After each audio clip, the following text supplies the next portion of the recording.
스님, 저 죽어야 했잖아요.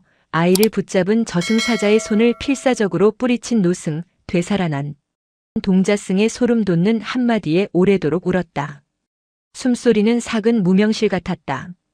금방이라도 툭 하고 끊어질 듯 위태로운 소리가 낡은 요사체의 천장을 맴돌았다.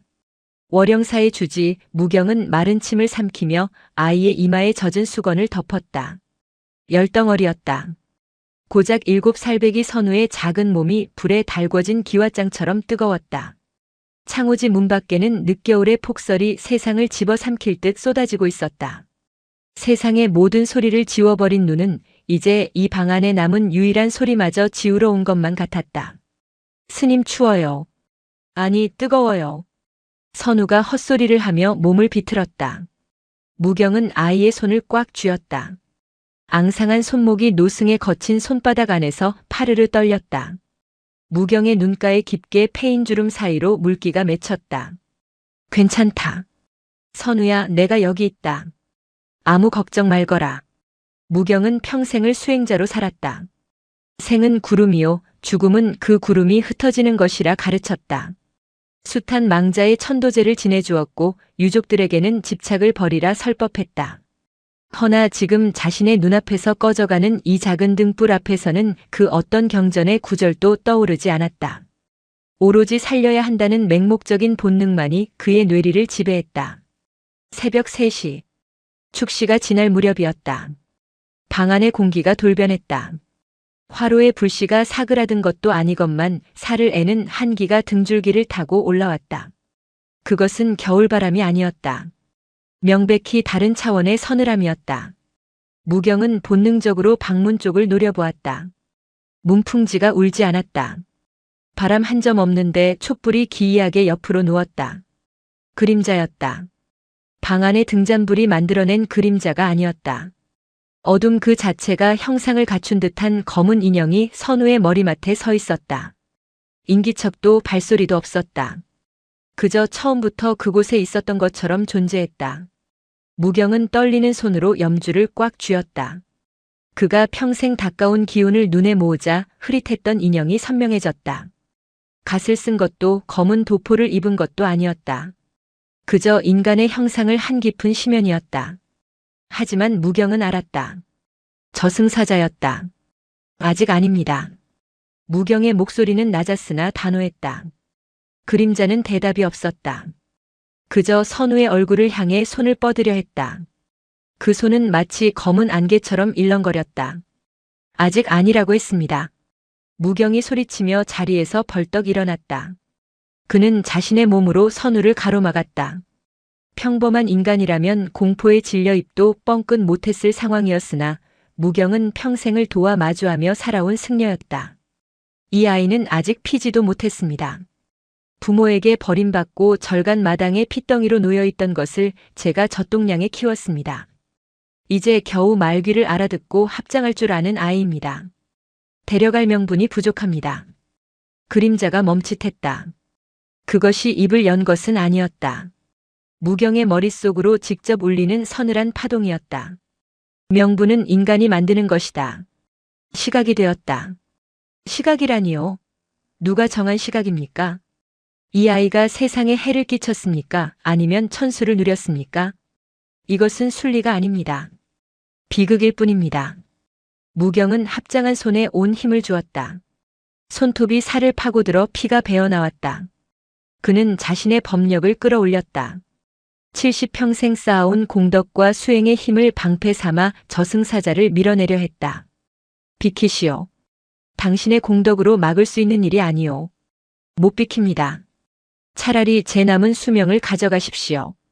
저는 늙었고 살 만큼 살았습니다. 제 목숨을 대신 내놓겠습니다. 무경은 독경을 시작했다. 그것은 천도제의 연불이 아니었다. 악귀를 쫓고 결계를 치는 신장주였다. 무경의 입에서 터져나온 진언이 방 안의 공기를 진동시켰다. 나무 사만다 못다남. 노승의 기세는 맹렬했다. 단순히 비는 것이 아니라 맞서 싸우겠다는 투지였다. 그는 부처님의 가피를 비는 동시에 자신이 평생 지켜온 계율의 무게를 걸고 저승사자를 압박했다. 그림자가 일렁거렸다. 마치 강한 바람에 흔들리는 촛불처럼 저승사자의 형상이 흐트러졌다. 무경의 집념은 단순한 인간의 것이 아니었다. 그것은 자식을 지키려는 어미의 살기와도 같았고 깨달음을 얻고자 용맹정진하는 수행자의 기백과도 같았다. 한참의 대치 끝에 그림자가 손을 거두었다. 물러나는 기색이었다. 무경은 희열을 느꼈다. 통했다. 지극한 정성은 하늘도 감동시킨다더니 저승의 사자마저 물리친 것이다. 그러나 그림자는 완전히 사라지기 전 무경의 눈을 똑바로 응시했다. 아니, 응시하는 듯한 느낌을 주었다. 승려여. 당신은 지금 큰 착각을 하고 있다. 무경은 거친 숨을 몰아쉬며 쏘아붙였다. 무슨 착각 말이오. 생명을 살리는 것이 중생구제요. 내 오늘 이 아이를 살렸으니 그것이 곧 불도요. 당신은 살린 것이 아니다. 그림자의 목소리가 무경의 가슴을 서늘하게 긁고 지나갔다. 붙잡는 쪽이 아니라 남겨지는 쪽을 보시오. 억지로 멈춘 수레바퀴는 제기를 가지 못하는 법. 헛소리 마시오. 가시오, 어서 가시오. 무경이 고함을 지르며 염주를 허공에 휘둘렀다. 그림자는 연기처럼 흩어지며 문틈으로 빠져나갔다. 방 안에는 다시 정적이 찾아왔다. 촛불이 제 모양을 찾으며 타올랐다. 무경은 다리가 풀려 자리에 주저앉았다. 온몸이 땀으로 흠뻑 젖어 있었다. 그는 황급히 뒤를 돌아 선우를 살폈다. 아이의 가슴이 규칙적으로 오르내리고 있었다. 불덩이 같던 열이 거짓말처럼 내리고 있었다. 색색거리던 거친 숨소리는 어느새 편안한 새근거림으로 바뀌어 있었다. 살았다. 무경은 선우의 뺨을 어루만지며 오열했다. 내가 지켰다. 내가 너를 지켜냈다. 그는 자신의 승리가 무엇을 의미하는지, 저승사자가 남긴 마지막 말이 어떤 저주가 되어 돌아올지 짐작조차 하지 못했다. 그저 아이의 심장이 다시 힘차게 뛰고 있다는 사실만이 중요했다. 창밖에는 여전히 눈이 내리고 있었다. 하지만 무경은 알지 못했다. 그 눈이 세상의 더러움을 덮어주는 것이 아니라 죽어야 할 운명마저 차갑게 얼려 박제해버렸다는 것을. 다음 날 아침 월영사는 기적의 소문으로 들썩였다. 마을 의원조차 고개를 가로저으며 오늘 밤을 넘기기 힘들 것이라 했던 선우가 자리를 털고 일어났다는 소식은 삽시간에 산 아래 마을까지 퍼졌다.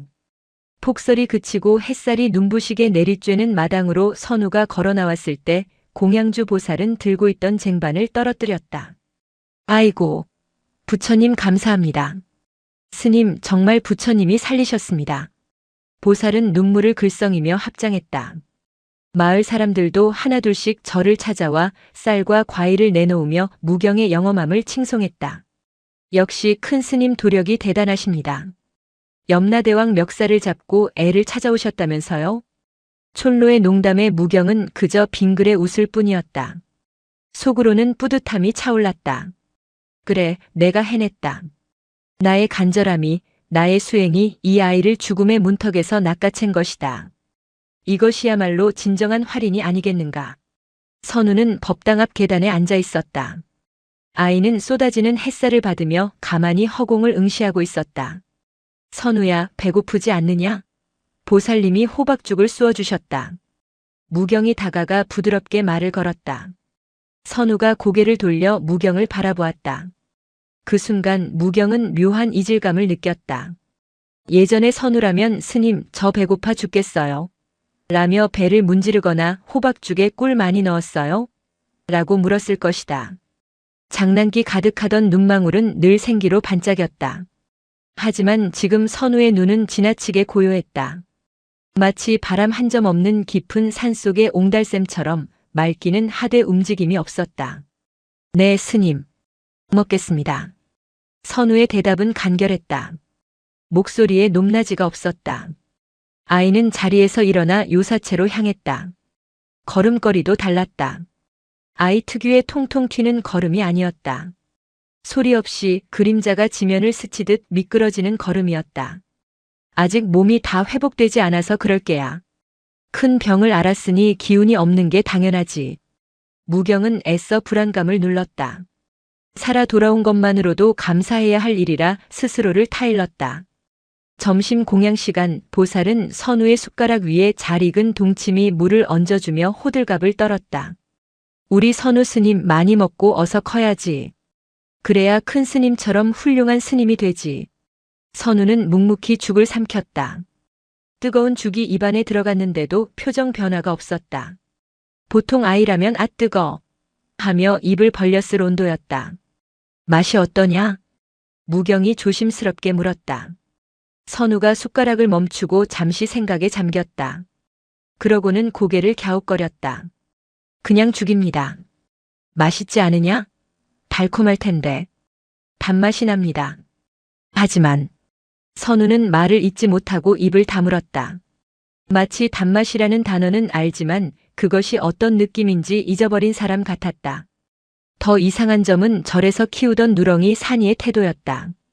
평소 산이는 선우만 보면 꼬리가 떨어져라 흔들며 달려들었다. 선우가 알아누웠을 때는 방문 앞을 떠나지 않고 낑낑거리던 녀석이었다. 그런데 선우가 마당으로 나오자 산이는 꼬리를 다리 사이로 말아넣고 뒷걸음질 쳤다. 산아, 왜 그러느냐? 선우다. 내가 그렇게 기다리던 선우 형아란 말이다. 무경이 산이를 타박했지만 걔는 털을 곤두세우고 으르렁거렸다. 공격하려는 기세가 아니라 무서운 맹수나 귀신을 보았을 때의 공포 어린 반응이었다. 선우는 그런 산이를 물끄러미 바라보았다. 서운해하거나 다가가려 하지 않았다. 그저 산이의 존재를 풍경의 일부처럼 응시할 뿐이었다. 걔가 저를 낯설어 하나 봅니다. 선우의 말투는 남의 일을 말하듯 건조했다. 무경의 가슴 한구석에 설명할 수 없는 불안이 싹트기 시작했다. 그것은 어젯밤 저승사자가 남긴 말과 겹쳐지며 불길한 파장을 만들어냈다. 붙잡는 쪽이 아니라 남겨지는 쪽을 보시오. 오후가 되자 마을에서 아이들이 올라왔다. 선우와 함께 연을 날리며 놀던 동무들이었다. 선우야, 나와. 연 날리자. 아이들의 목소리에 무경이 선우를 내보냈다. 나가서 좀 뛰어놀 거라. 그래야 기운도 빨리 차리지. 선우는 말없이 고무신을 신고 나갔다. 무경은 방문 틈으로 마당을 내다보았다. 아이들이 선우를 둘러싸고 제잘거렸다. 그런데 선우는 그 원 안에 있으면서도 어딘가 겉돌고 있었다. 아이 하나가 선우의 어깨를 툭 치며 장난을 걸었다. 선우는 밀리는 대로 휘청거렸다. 반격하거나 웃지 않았다. 야, 너 왜 그래? 재미없게. 동무들이 실망한 듯 투덜거렸다. 잠시 후 아이들은 자기들끼리 연을 날리러 뛰어갔고 선우는 마당 한가운데 홀로 남겨졌다. 겨울 햇살이 선우의 그림자를 길게 늘어뜨렸다. 무경은 그 뒷모습을 보며 소름이 돋았다. 선우의 등은 너무나 고요했다. 아이에게서 느껴져야 할 생명의 약동, 그 펄떡거리는 에너지가 전혀 느껴지지 않았다. 마치 정교하게 만들어진 인형이 서 있는 것 같았다. 무경은 황급히 문을 열고 나갔다. 선우야. 불러도 대답이 없었다. 가까이 다가가 어깨를 잡았다. 선우야, 춥지 않으냐? 들어가자. 선우가 천천히 고개를 돌려 무경을 올려다보았다. 그 눈동자는 깊은 우물처럼 검고 고요했다. 그 속에 비친 무경의 얼굴은 낯선 타인처럼 일그러져 있었다. 스님. 그래, 말해보거라.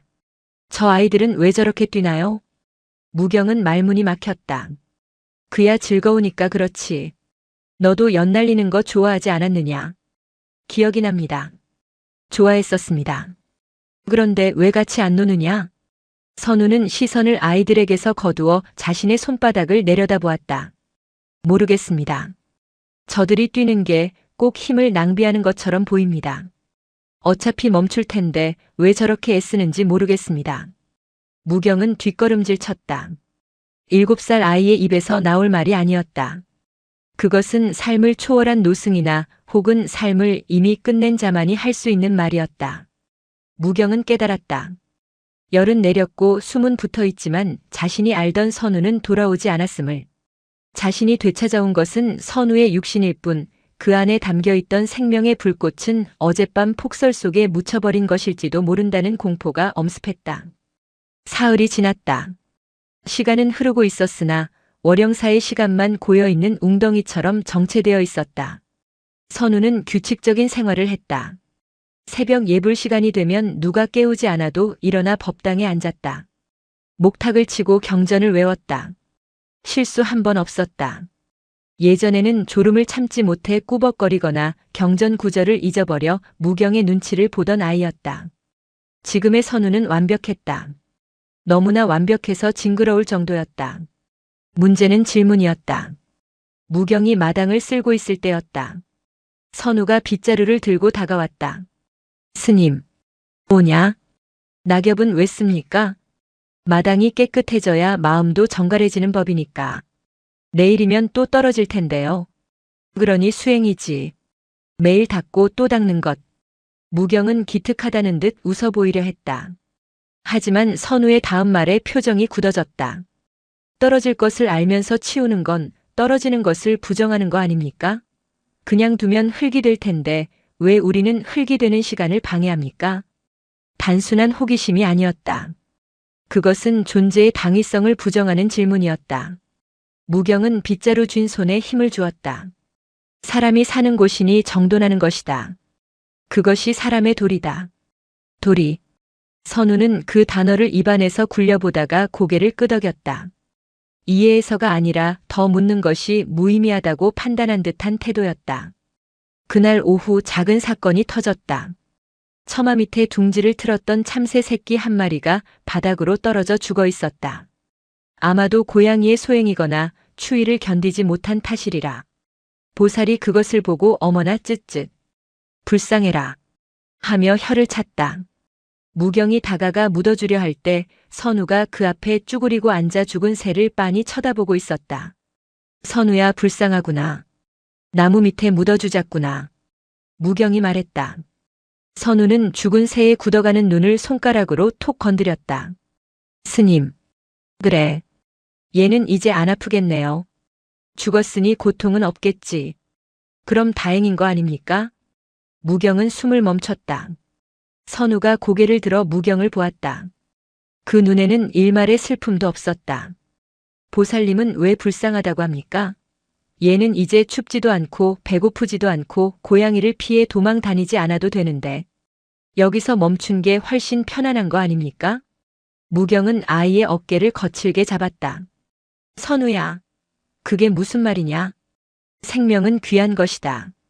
살아 숨 쉬는 것이 축복이다. 너도 며칠 전까지 아팠다가 살아나지 않았느냐? 지금 살아있으니 좋지 않으냐? 무경의 목소리가 높아졌다. 그것은 선우를 향한 꾸짖음이 아니라 자기 자신을 향한 절규에 가까웠다. 제발 그렇다고 살아서 좋다고 말해달라는 애원이었다. 선우는 무경의 흔들리는 눈동자를 가만히 들여다보았다. 그리고 입을 열었다. 스님, 저는. 잠시 정적이 흘렀다. 산바람이 풍경을 때려 댕그랑 소리를 냈다. 저는 여기가 무겁습니다. 선우는 자신의 가슴이 아니라 온몸을 둘러싼 공기를 가리켰다. 숨을 쉴 때마다 모래를 삼키는 것 같습니다. 몸이 젖은 솜처럼 무겁습니다. 스님은 안 그렇습니까? 살아있는 게 원래 이렇게 힘든 겁니까? 무경은 털썩 주저앉았다. 아이는 알고 있었다. 의식적으로는 모를지라도 영혼은 알고 있었다. 자신이 있어야 할 곳이 여기가 아니라는 것을. 억지로 붙여놓은 생명줄이 아이에게는 축복이 아니라 형벌이 되고 있음을. 그날 밤 무경은 잠을 이루지 못했다. 방문 너머 옆방에서 선우가 자고 있었다. 아니, 자고 있는지 깨어 있는지 알 수 없었다. 선우는 잠꼬대조차 하지 않았다. 무경은 법당으로 올라가 부처님 앞에 엎드렸다. 부처님, 제가 무슨 짓을 한 겁니까? 차가운 마룻바닥에 이마를 찌우며 그는 물었다. 제 사랑이, 제 간절함이 아이에게 지옥을 선사한 겁니까? 대답 없는 불상 위로 달빛만이 서늘하게 내려앉았다. 그때였다. 등 뒤에서 인기척이 느껴졌다. 스님. 선우였다. 잠옷 바람으로 법당 문턱에 서 있었다. 달빛을 등진 아이의 얼굴은 창백하다 못해 투명해 보였다. 왜 안 주무시고 여기 계십니까? 기도하고 있었다. 너는 왜 나왔느냐? 선우가 법당 안으로 들어왔다. 발소리가 나지 않았다. 아이는 무경의 옆에 앉아 불상을 올려다보았다. 스님, 오늘도 제가 있어야 하나요? 심장이 덜컥 내려앉는 질문이었다. 그게 무슨 소리냐? 눈을 뜨면 아침이 와 있습니다. 그러면 저는 생각합니다. 아, 오늘도 있어야 하는구나. 그런데 스님, 저는 왜 있어야 합니까? 무엇을 위해서 계속 숨을 쉬어야 합니까? 그것은 어린아이의 투정이 아니었다. 존재의 이유를 상실한 영혼의 공허한 독백이었다. 무경은 아무 말도 할 수 없었다. 내가 너를 사랑하니까, 내가 없으면 내가 슬프니까라는 말은 차마 입 밖으로 낼 수 없었다. 그것은 아이를 위한 이유가 아니라 자신을 위한 변명에 불과했으니까. 선우는 대답을 재촉하지 않았다. 그저 무릎을 모으고 앉아 텅 빈 눈으로 불상의 온화한 미소를 바라볼 뿐이었다. 그 모습이 마치 불상과 대화하는 것이 아니라 불상 뒤에 숨어있는 어둠과 교감하는 것처럼 보였다. 무경은 공포를 느꼈다. 저승사자가 다시 올까봐 두려운 것이 아니었다. 저승사자가 영영 오지 않아 이 아이가 영원히 이 이상한 평온 속에 갇혀버릴까봐 그것이 사무치게 두려웠다. 그날 밤은 유난히 달이 밝았다. 창호지 문에 비친 달빛이 푸르다 못해 시리게 느껴지는 밤이었다. 무경은 잠들지 못했다. 옆방에서 들려와야 할 아이의 숨소리가 너무나 희미했기 때문이다. 귀를 기울여야 겨우 들릴까 말까 한 그 얕은 호흡은 삶을 이어가는 소리가 아니라 생명의 끈을 간신히 붙들고 있는 신음처럼 들렸다. 무경은 자리에서 일어나 좌복 위에 앉았다. 염주를 굴리며 마음을 다잡으려 했으나 손가락 끝에서 겉도는 염주알들은 제멋대로 흩어지는 마음과 같았다. 무엇이 잘못된 것인가? 분명 살렸다. 맥이 뛰고 눈을 뜨고 밥을 먹는다. 그런데 왜? 그때였다. 방 안의 공기가 돌연 묵직해졌다. 물속에 잠긴 듯 먹먹한 압력이 고막을 눌렀다. 촛불이 꺼지지 않았음에도 사방이 칠흑처럼 어두워졌다. 무경은 본능적으로 알았다. 그가 다시 왔다. 방문이 열리지 않았다. 그러나 그는 이미 방 안에 있었다. 저승사자. 이번에는 형체가 더욱 뚜렷했다. 지난번처럼 검은 연기 같은 모습이 아니었다. 마치 오래된 먹물로 그린 수묵화처럼 짙고 선명한 어둠이 무경의 맞은편에 앉아 있었다. 무경은 반사적으로 몸을 긴장시키며 호통칠 준비를 했다. 또 무엇을 원해왔는가? 내 아이는 내어줄 수 없다. 그러나 저승사자는 미동도 하지 않았다. 위협적인 기운도 억지로 끌고 가려는 살기도 느껴지지 않았다. 그저 지독하게 건조한 눈빛 눈이라 칭할 수 있는 깊은 구멍으로 무경을 응시할 뿐이었다. 소리치지 마시오. 나는 싸우러 온 것이 아니오. 그 목소리는 귀가 아닌 가슴 정중앙을 울렸다. 지난 며칠간 당신은 행복했소? 무경은 말문이 막혔다. 행복? 그 단어가 이토록 낯설게 느껴질 줄은 몰랐다. 아이를 살려내면 당연히 행복할 줄 알았다. 예전처럼 아이의 웃음소리가 절간을 채우고 자신은 흐뭇하게 그 모습을 지켜볼 줄 알았다. 하지만 지난 며칠은 지옥과도 같은 침묵의 연속이었다. 아이가 아직 회복 중이라 그렇소. 시간이 지나면 예전처럼 될 것이오. 당신도 알고 있을 텐데. 이것은 회복의 문제가 아님을. 저승사자가 손을 들어 벽 너머 선우가 잠든 방을 가리켰다. 벽이 투명해지기라도 한 듯 무경의 눈앞에 선우의 모습이 그려졌다. 아이는 잠들어 있지 않았다. 눈을 뜬 채 천장을 보고 있었다. 그 눈은 허공을 보는 것이 아니라 닫혀버린 문을 하염없이 바라보는 죄수의 눈이었다. 보시오. 저 아이의 영혼은 지금 어디에 있소? 이승에 있소? 아니면 저승 문턱에 걸려 있소? 살아있소? 숨을 쉬지 않소? 무경이 악을 썼다. 숨을 쉰다고 살아있는 것이라면 풀무지라는 대장간의 화로도 살아있는 것이오. 당신은 저 아이에게 생명을 준 것이 아니오. 저승사자의 형상이 일렁이며 무경의 코앞으로 다가왔다. 서늘한 냉기가 무경의 주름진 피부를 찔렀다. 당신은 아이의 마침표를 훔쳤소. 마침표라니. 모든 존재는 떠날 때를 알고 태어나는 법. 저 아이는 그날 밤 모든 짐을 내려놓고 가벼워질 준비를 마쳤었소.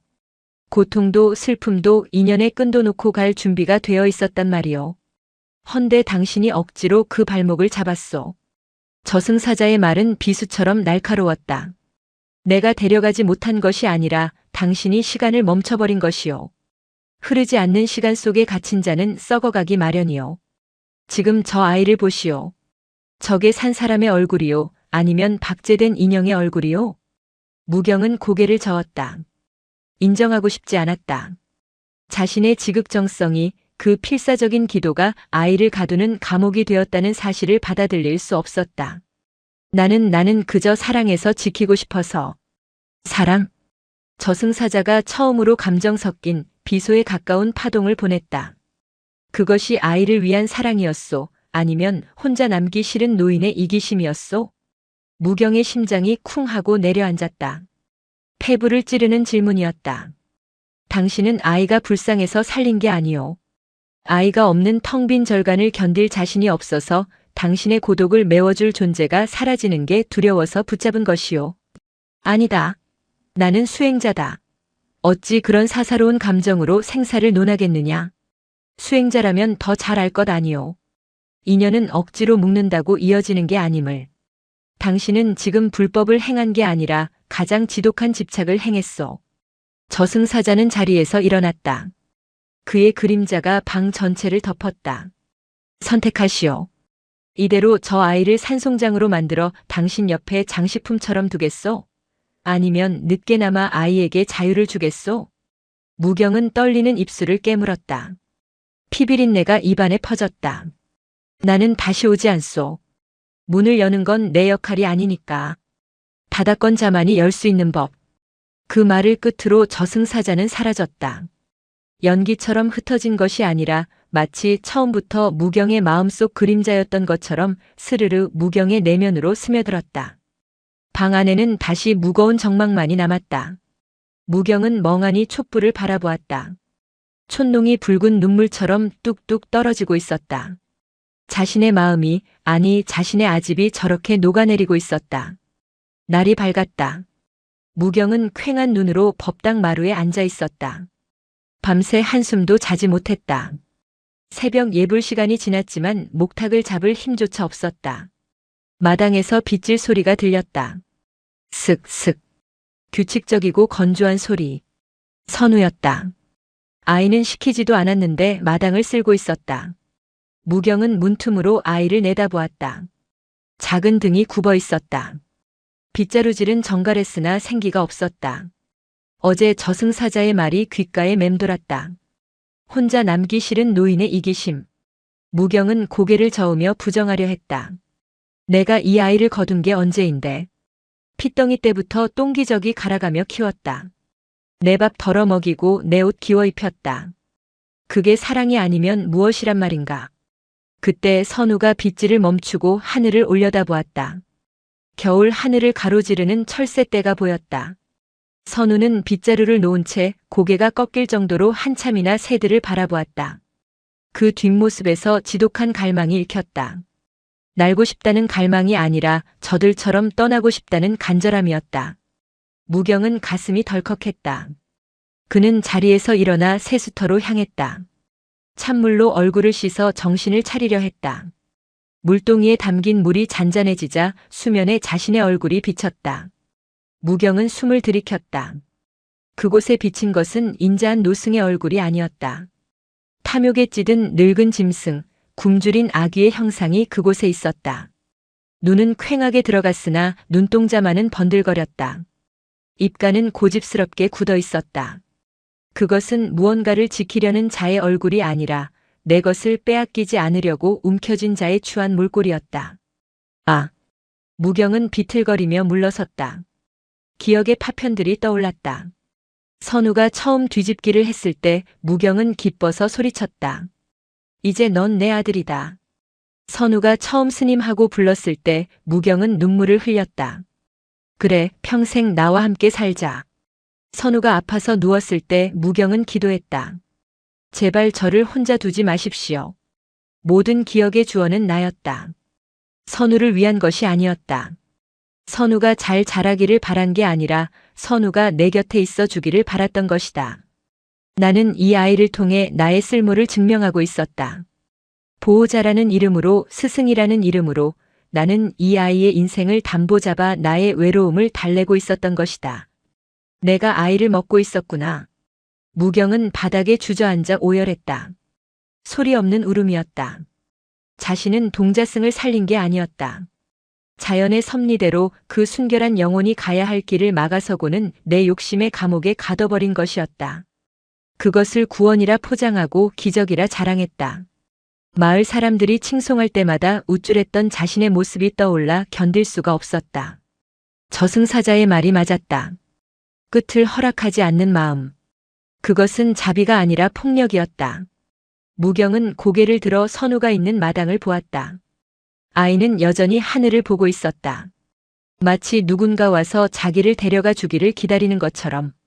그 작은 등에서 뿜어져 나오는 고독이 너무나 거대해서 월영사의 기와 지붕마저 짓누르는 것 같았다.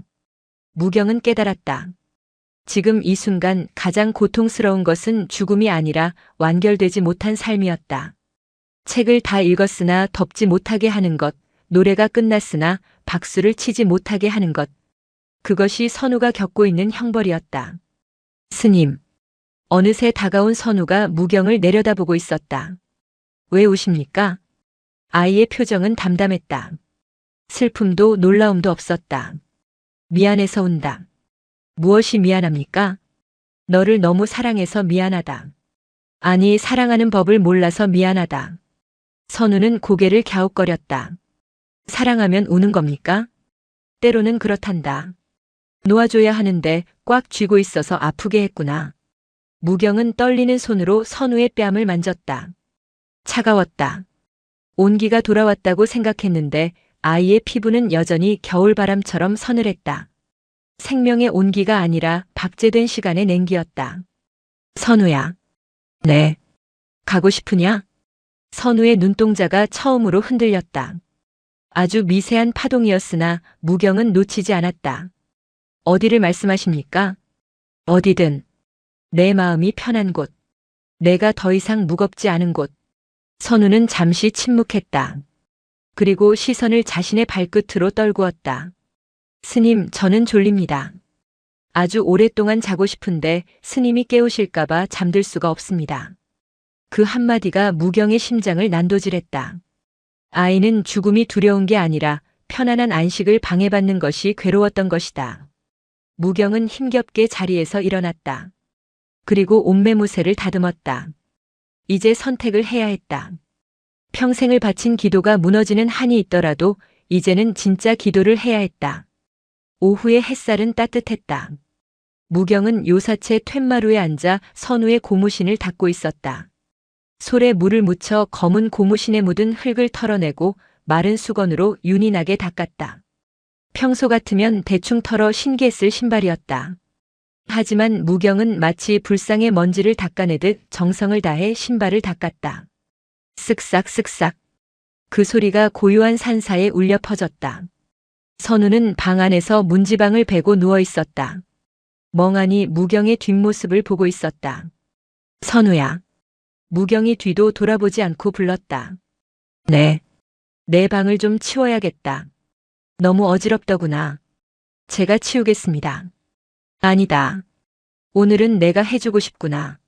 무경은 다 닦은 신발을 툇마루 끝, 햇볕이 가장 잘 드는 곳에 나란히 놓았다. 앞코가 밖을 향하도록.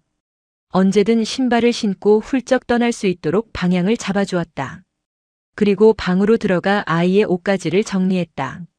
낡은 승복을 개고 선우가 아끼던 나무 팽이와 공깃돌을 작은 주머니에 담았다. 이건 내가 가져가라. 무경이 주머니를 선우에게 건넸다. 어디로 갑니까? 선우가 물었다. 무경은 빙그레 웃었다. 억지 웃음이 아니었다. 마음을 비워낸 자만이 지을 수 있는 슬프지만 맑은 미소였다. 그건 내가 정하는 것이다. 무경은 찻상에 찻잔 2개를 올렸다. 김이 모락모락 나는 따뜻한 둥글레 차였다. 이리 와서 앉거라. 선우가 일어나 찻상 앞에 앉았다. 무경은 찻잔을 아이 쪽으로 밀어주었다. 마시거라. 그리고 듣거라. 무경은 차를 한 모금 마신 뒤 천천히 입을 열었다. 나는 평생 부처님 법을 공부했으나 정작 제일 중요한 건 너에게 배웠다. 집착이 고통이라는 말 귀에 못이 박히도록 들었으면서도 정작 내 보물을 잃을까 전전긍긍했어. 선우는 찻잔을 두 손으로 감싸 쥐었다. 따뜻한 온기가 손바닥을 통해 전해졌다. 선우야, 나는 이제 기도하지 않으련다. 내가 낫게 해달라고, 내가 내 곁에 오래오래 살게 해달라고 빌지 않겠다. 선우의 눈이 커졌다. 그럼 무슨 기도를 하십니까? 아무 기도도 안 한다. 그냥 너를 믿을 것이다. 저를요? 그래. 내가 가려는 길이 어디든 그곳이 내가 있어야 할 곳임을 믿겠다. 내가 머물고 싶으면 머물고 가고 싶으면 가는 것. 그것이 너의 불성임을 내가 인정하겠다. 무경은 자리에서 일어나 방문을 활짝 열어젖혔다. 겨울 바람이 훅 하고 들어왔지만 춥지 않았다. 상쾌했다. 꽉 막혀있던 둑이 터진 듯 시원한 공기가 방 안을 휘감았다. 오늘은 내가 결정해라. 내가 잡고 있던 끈은 났으니 이제 내 발로 걷거라. 무경은 법당으로 올라가지 않았다. 그저 툇마루에 걸터앉아 먼 산을 바라보았다. 등 뒤에서 선우가 어떻게 할지 지켜보지 않으려 했다. 시선조차 짐이 될까봐. 시간이 흘렀다. 방 안에서 달그락거리는 소리가 났다. 차를 마시는 소리인지 옷을 입는 소리인지 알 수 없었다. 무경은 눈을 감았다. 눈물이 흐르지 않았다. 가슴 한구석이 뻥 뚫린 듯 시려왔지만 동시에 평생 느껴본 적 없는 거대한 평온이 밀려왔다. 이것이구나. 놓아버린다는 것이 이런 것이구나. 내 것이라 여겼던 것을 우주로 돌려보내는 기분. 스님. 선우의 목소리가 들렸다. 무경은 천천히 고개를 돌렸다. 선우가 툇마루에 서 있었다. 햇볕에 잘 마른 고무신을 신고 무경이 싸준 작은 주머니를 손에 들고 있었다. 그런데 표정이 달라져 있었다. 며칠간 보여주었던 그 무겁고 칙칙한 그림자가 걷혀 있었다. 창백했던 볼에 아주 희미한 홍조가 돌고 있었다. 눈동자에는 생기가 아니 확신이 차 있었다. 스님 신발이 따뜻합니다. 선우가 말했다. 그래, 햇볕이 좋더구나. 이제 안 무겁습니다. 선우가 옅게 웃었다. 살아 돌아온 후 처음으로 짓는 미소였다. 그것은 삶에 대한 기쁨의 미소가 아니었다. 허락받은 자의 홀가분함, 숙제를 마친 아이의 개운한 미소였다. 다행이구나. 정말 다행이구나. 무경은 고개를 끄덕였다.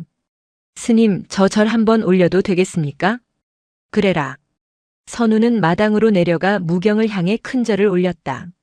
삼배였다. 부처님께 올리는 절이 아니라 떠나는 자가 남는 자에게 올리는 마지막 하직 인사였다. 작은 몸이 땅에 엎드릴 때마다 무경의 가슴속 응어리도 하나씩 풀려나갔다. 절을 마친 선우가 일어섰다. 스님, 안녕히 계십시오. 그래. 잘 가거라. 살펴가거라. 무경은 손을 흔들지 않았다. 그저 합장하고 고개를 숙였다. 선우는 뒤를 돌아 일주문을 향해 걸어갔다. 뚜벅뚜벅. 발소리가 들렸다. 지난 며칠간 들리지 않던 힘차고 명징한 발소리였다. 아이는 더 이상 유령처럼 걷지 않았다. 자신의 의지로 자신의 길을 밟으며 걸어가고 있었다. 무경은 그 뒷모습을 보지 않았다. 눈을 감고 바람 소리에 귀를 기울였다. 어디선가 산새 우는 소리가 들렸다. 겨울이 가고 봄이 오려는 듯 바람 끝에 매화 향기가 묻어 있었다. 가거라. 내 아들아. 내 스승아. 부디 막힘없이 가거라. 무경의 입가에 씁쓸하지만 편안한 미소가 번졌다. 선우가 떠난 뒤 월영사에는 기이할 정도의 적막이 찾아왔다. 그것은 단순히 소리가 없는 상태가 아니었다. 지난 며칠간 절간을 짓누르던 물먹은 솜처럼 무겁고 끈적하던 공포의 침묵과는 결이 달랐다. 바람이 풍경풍경을 스치면 청아한 쇠울음이 났고 처마 끝에 매달린 고드름이 녹아 떨어지면 툭 하는 파열음이 들렸다. 소리들이 다시 제자리를 찾아 돌아오고 있었다. 생명이 없는 적막이 아니라 생동하기 위해 숨을 고르는 숲의 고요함이었다. 무경은 툇마루에 그대로 앉아 있었다. 해가 서산 너머로 기울고 검푸른 어둠이 산자락을 타고 내려와 절마당을 덮을 때까지 그는 미동도 하지 않았다. 다리가 저려왔으나 그 감각조차 반가웠다. 살아있다는 증거였기에. 같구나. 무경은 속으로 되뇌었다. 슬프지 않다면 거짓말일 것이다. 70평생을 수행자로 살며 무소유를 설파했으나 가슴 한구석에 뚫린 구멍으로 찬바람이 드나드는 것은 어쩔 수 없는 노인의 회한이었다. 하지만 그 구멍은 썩어 들어가는 상처가 아니었다. 막힌 속이 뚫린 통로였다. 무경은 자리에서 일어나 방으로 들어갔다. 불을 켜지 않았다. 어둠 속에서 더듬거리며 화로의 불씨를 살폈다. 선우가 머물던 옆방은 쥐 죽은 듯 조용했다. 무경은 그 방문을 열어보고 싶은 충동을 느꼈다. 혹시 아이가 다시 돌아와 이불 속에 파묻혀 있지는 않을까? 혹시 가다가 무서워서 되돌아오지는 않았을까? 손잡이까지 손을 뻗었다가 무경은 멈췄다. 아니다. 그는 고개를 저었다. 확인하는 것은 불신이다.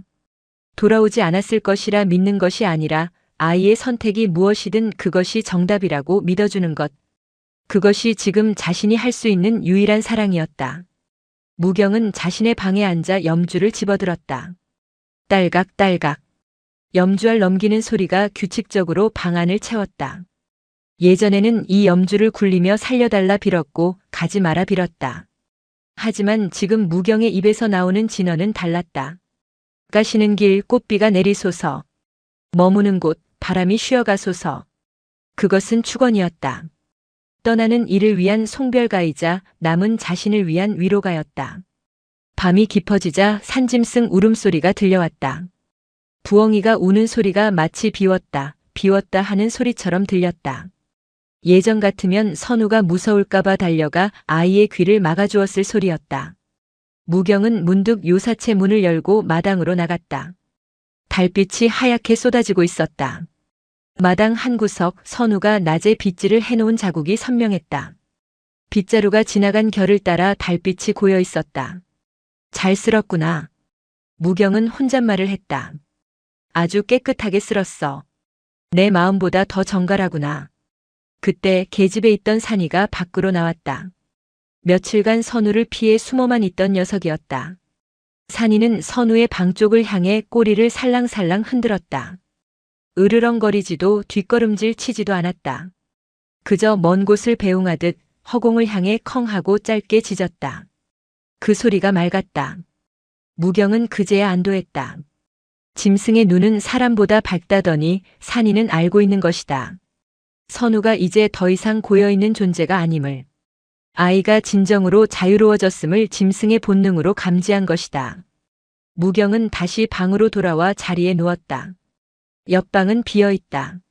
물리적으로 비어있다는 사실이 사무치게 외로웠으나 동시에 영혼을 옥죄던 죄책감이 사라진 자리에 평온한 잠이 밀려왔다. 몇 달 만에 처음으로 무경은 꿈없는 깊은 잠에 빠져들었다. 아침이 밝았다. 산사의 아침은 새소리와 함께 시작된다. 딱따구리가 나무를 쪼는 소리가 목탁 소리보다 먼저 잠을 깨웠다. 무경은 눈을 떴다. 개운했다. 몸이 깃털처럼 가벼웠다. 습관처럼 옆방 쪽으로 귀를 기울였다. 아무런 기척이 없었다. 그렇지. 같지. 무경은 이불을 개고 옷을 갖춰 입었다. 세수를 하고 법당에 올라가 부처님께 삼배를 올렸다. 그리고 아침 공양을 지으러 부엌으로 향하려던 찰나 발길이 저절로 선우의 방으로 향했다. 이제는 열어봐야 했다. 아이의 흔적을 정리해야 했으니까. 무경은 심호흡을 한 번 하고 문고리를 잡았다. 끼익, 낡은 경첩 소리와 함께 문이 열렸다. 방 안으로 아침 햇살이 비스듬히 쏟아져 들어오고 있었다. 무경은 방 안을 둘러보다가 그 자리에 얼어붙었다. 방은 비어 있었다. 이불은 한쪽에 반듯하게 개켜져 있었다. 무경이 어제 빨아서 개어준 승복도 그대로였다. 선우가 아끼던 팽이와 공깃돌이 든 주머니는 사라지고 없었다. 그런데 방 한가운데 선우가 늘 앉아있던 그 자리, 어제 무경과 마주 앉아 차를 마셨던 그 자리에 무언가가 있었다. 사람은 없었다. 육신도 옷가지도 없었다. 하지만 그 방석 위 아지랑이처럼 피어오르는 기운이 있었다. 무경은 홀린 듯 다가가 방석 위에 손을 얹었다. 무경의 눈이 휘둥그레졌다. 따뜻했다. 아니, 뜨거웠다. 마치 방금 전까지 아궁이에 불을 뗀 아랫목처럼 혹은 누군가 밤새도록 그 자리에 앉아 온기를 불어넣은 것처럼 방석과 그 주변 바닥이 후끈거렸다. 사람이 떠난 지 반나절이 지났다. 한겨울 냉골이어야 마땅한 방이었다. 군부를 떼지 않은 지 오래된 방바닥이 이토록 따뜻할 수는 없었다. 이것은 물리적인 열기가 아니었다. 생명 에너지였다.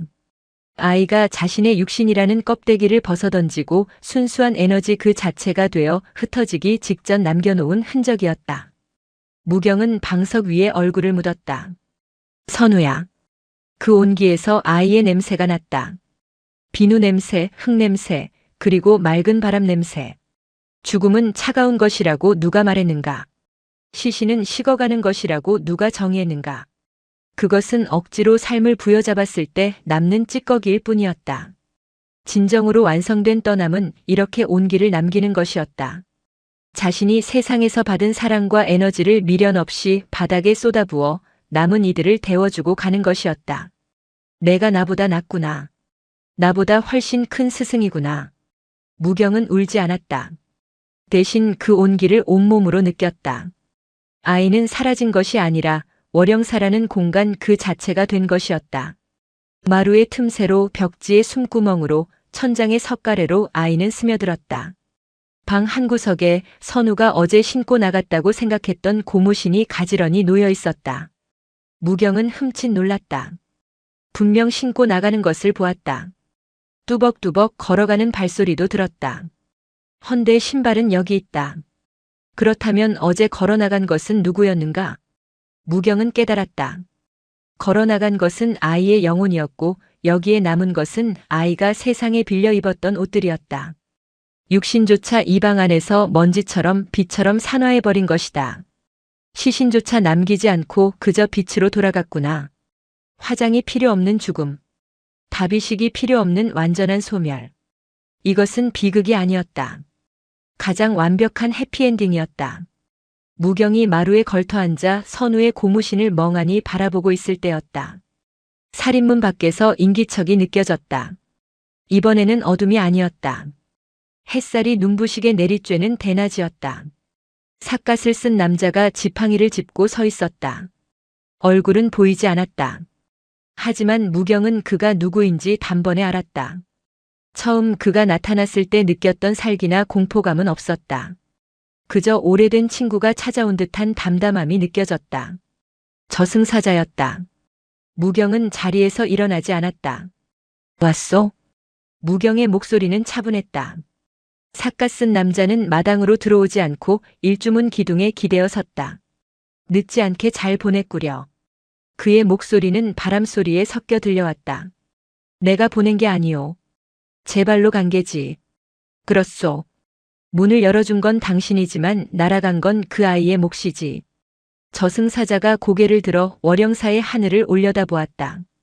구름 한 점 없는 파란 하늘이었다.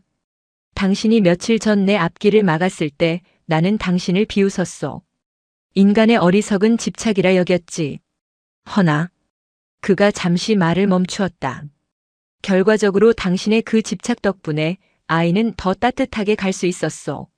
준비되지 않은 이별이 아니라 사랑받았음을 확인하고 스스로 선택한 이별이 되었으니 위로하러 온 거라면 됐소. 병 주고 약 주는 것도 아니고.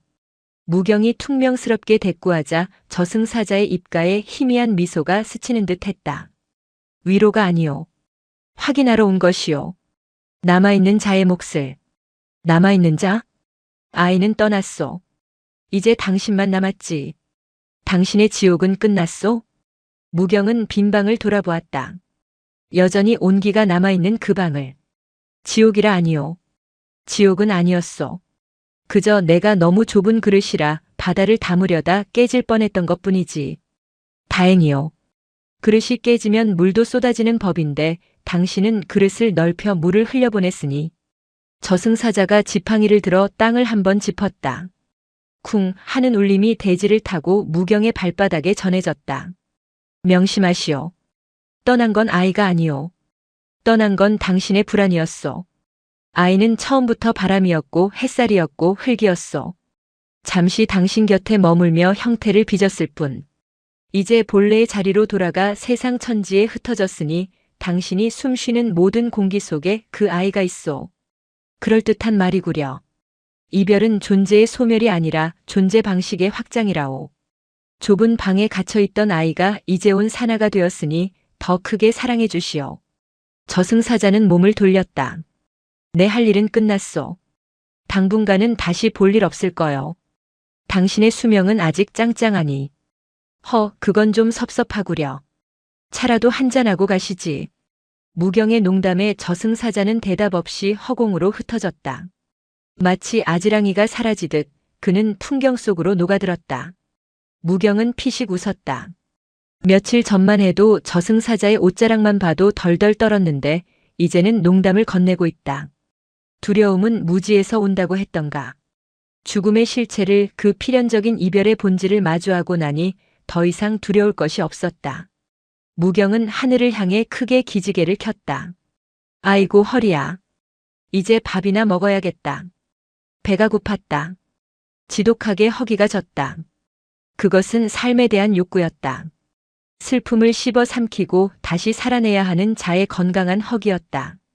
며칠 후 눈이 녹아 질척해진 산길을 따라 마을 사람들이 올라왔다. 공양주 보살과 촌장 그리고 선우와 놀던 아이들도 있었다. 그들은 손에 떡과 과일을 들고 있었다. 선우가 병을 털고 일어난 것을 축하하기 위해 잔치를 준비해 온 것이다. 큰 스님, 계십니까? 촌장의 목소리가 활기찼다. 무경은 마당에서 장작을 패고 있었다. 어서들 오시오. 무경이 땀을 닦으며 그들을 맞았다. 사람들은 두리번거렸다. 선우 스님은 어디 갔습니까? 방에 있나요? 보살이 툇마루를 기웃거렸다. 아이들은 선우야. 떡 먹자. 하며 이름을 불렀다. 무경은 도끼를 내려놓고 잠시 그들을 바라보았다. 어떻게 말해야 할까? 죽었다고 해야 할까? 사라졌다고 해야 할까? 거짓말을 할 수는 없었다. 하지만 진실을 말한다고 해서 그들이 이해할 수 있는 영역도 아니었다. 무경은 빙그레 웃으며 말했다. 멀리 수행을 떠났소. 네? 수행이요? 사람들이 웅성거렸다. 아니, 그 어린 것이 무슨 수행을 떠납니까? 몸도 성치 않은데. 몸은 다 나았소. 아주 펄펄 날아다닐 정도로 좋아졌지. 그래서 더 넓은 세상을 보고 싶다고 하더이다. 내가 잡을 수가 없어서 보내주었소. 보살이 아쉬운 듯 입맛을 다셨다. 아이고 섭섭해라. 인사라도 하고 가지. 언제 돌아온답니까? 무경은 마당 구석, 눈 속에 피어난 복수초를 가리켰다. 글쎄요. 봄이 오면 꽃으로 오려나 여름이면 소나기로 오려나. 기약은 없소. 촌장이 고개를 끄덕였다. 하긴 큰 스님 제자니 오죽 비범하겠습니까? 큰 깨달음을 얻으러 갔겠지요. 사람들은 선우가 없다는 사실에 실망했지만 무경의 표정이 너무나 평온했기에 더 이상 캐묻지 않았다. 비극적인 이별이 아니라 희망찬 출가라고 믿었다. 잔치는 선우 없는 환송회가 되었다. 사람들은 떡을 나누어 먹으며 선우의 이야기를 했다. 그 녀석 참 영특했지. 연 날릴 때 보면 승부욕이 대단했다니까. 웃을 때 보조개가 참 예뻤는데. 사람들의 입에서 나오는 선우는 살아있었다. 기억 속에서 생생하게 웃고 떠들었다. 무경은 그들의 이야기를 들으며 묵묵히 차를 마셨다. 그렇다. 저것이 사는 것이다. 육신은 없어도 사람들의 기억 속에, 이야기 속의 선우는 여전히 월영사의 동자승으로 살아 숨쉬고 있었다. 저녁이 되고 사람들이 모두 돌아갔다. 무경은 선우의 빈 방에 들어갔다. 온기는 많이 식었지만 여전히 냉골은 아니었다. 그는 선우가 남긴 고무신을 들어 품에 안았다. 들었느냐 선우야. 사람들이 너 칭찬하느라 떡도 다 안 먹고 가더라. 무경은 고무신을 장독대 옆 햇볕이 가장 잘 드는 바위 위에 올려두었다. 비가 오면 씻겨갈 것이고 바람이 불면 굴러갈 것이다. 그것이 자연이다. 다음 날 무경은 붓을 들었다. 그리고 선우가 쓰던 방의 문에 새로운 현판을 걸었다. 부은암. 뜬구름이 머무는 암자. 왔다가 가는 것, 머물다가 흩어지는 것. 그 모든 것이 자연스러운 곳. 무경은 빗자루를 들고 마당을 쓸었다. 슥슥. 어제와 똑같은 빗질 소리였지만 그 소리에는 리듬이 있었다. 낙엽을 쓸어내자 그 밑에서 파릇한 새싹이 돋아나고 있었다. 죽은 잎이 거름이 되어 새 생명을 틔우고 있었다. 순환이었다. 무경은 허리를 펴고 하늘을 보았다. 구름 한 조각이 유유히 흘러가고 있었다. 그 구름의 모양이 꼭 동자승의 민머리를 닮아 있었다. 그래, 잘 가고 있구나. 무경은 합장하고 깊게 허리를 숙였다. 그의 얼굴에는 더 이상 고독한 노승의 그림자가 없었다. 온 세상을 품은 넉넉한 할아버지의 미소만이 산사의 햇살처럼 번지고 있었다. 월영사의 풍경 소리가 그 어느 때보다 맑게 울려 퍼졌다. 마치 선우의 웃음소리처럼.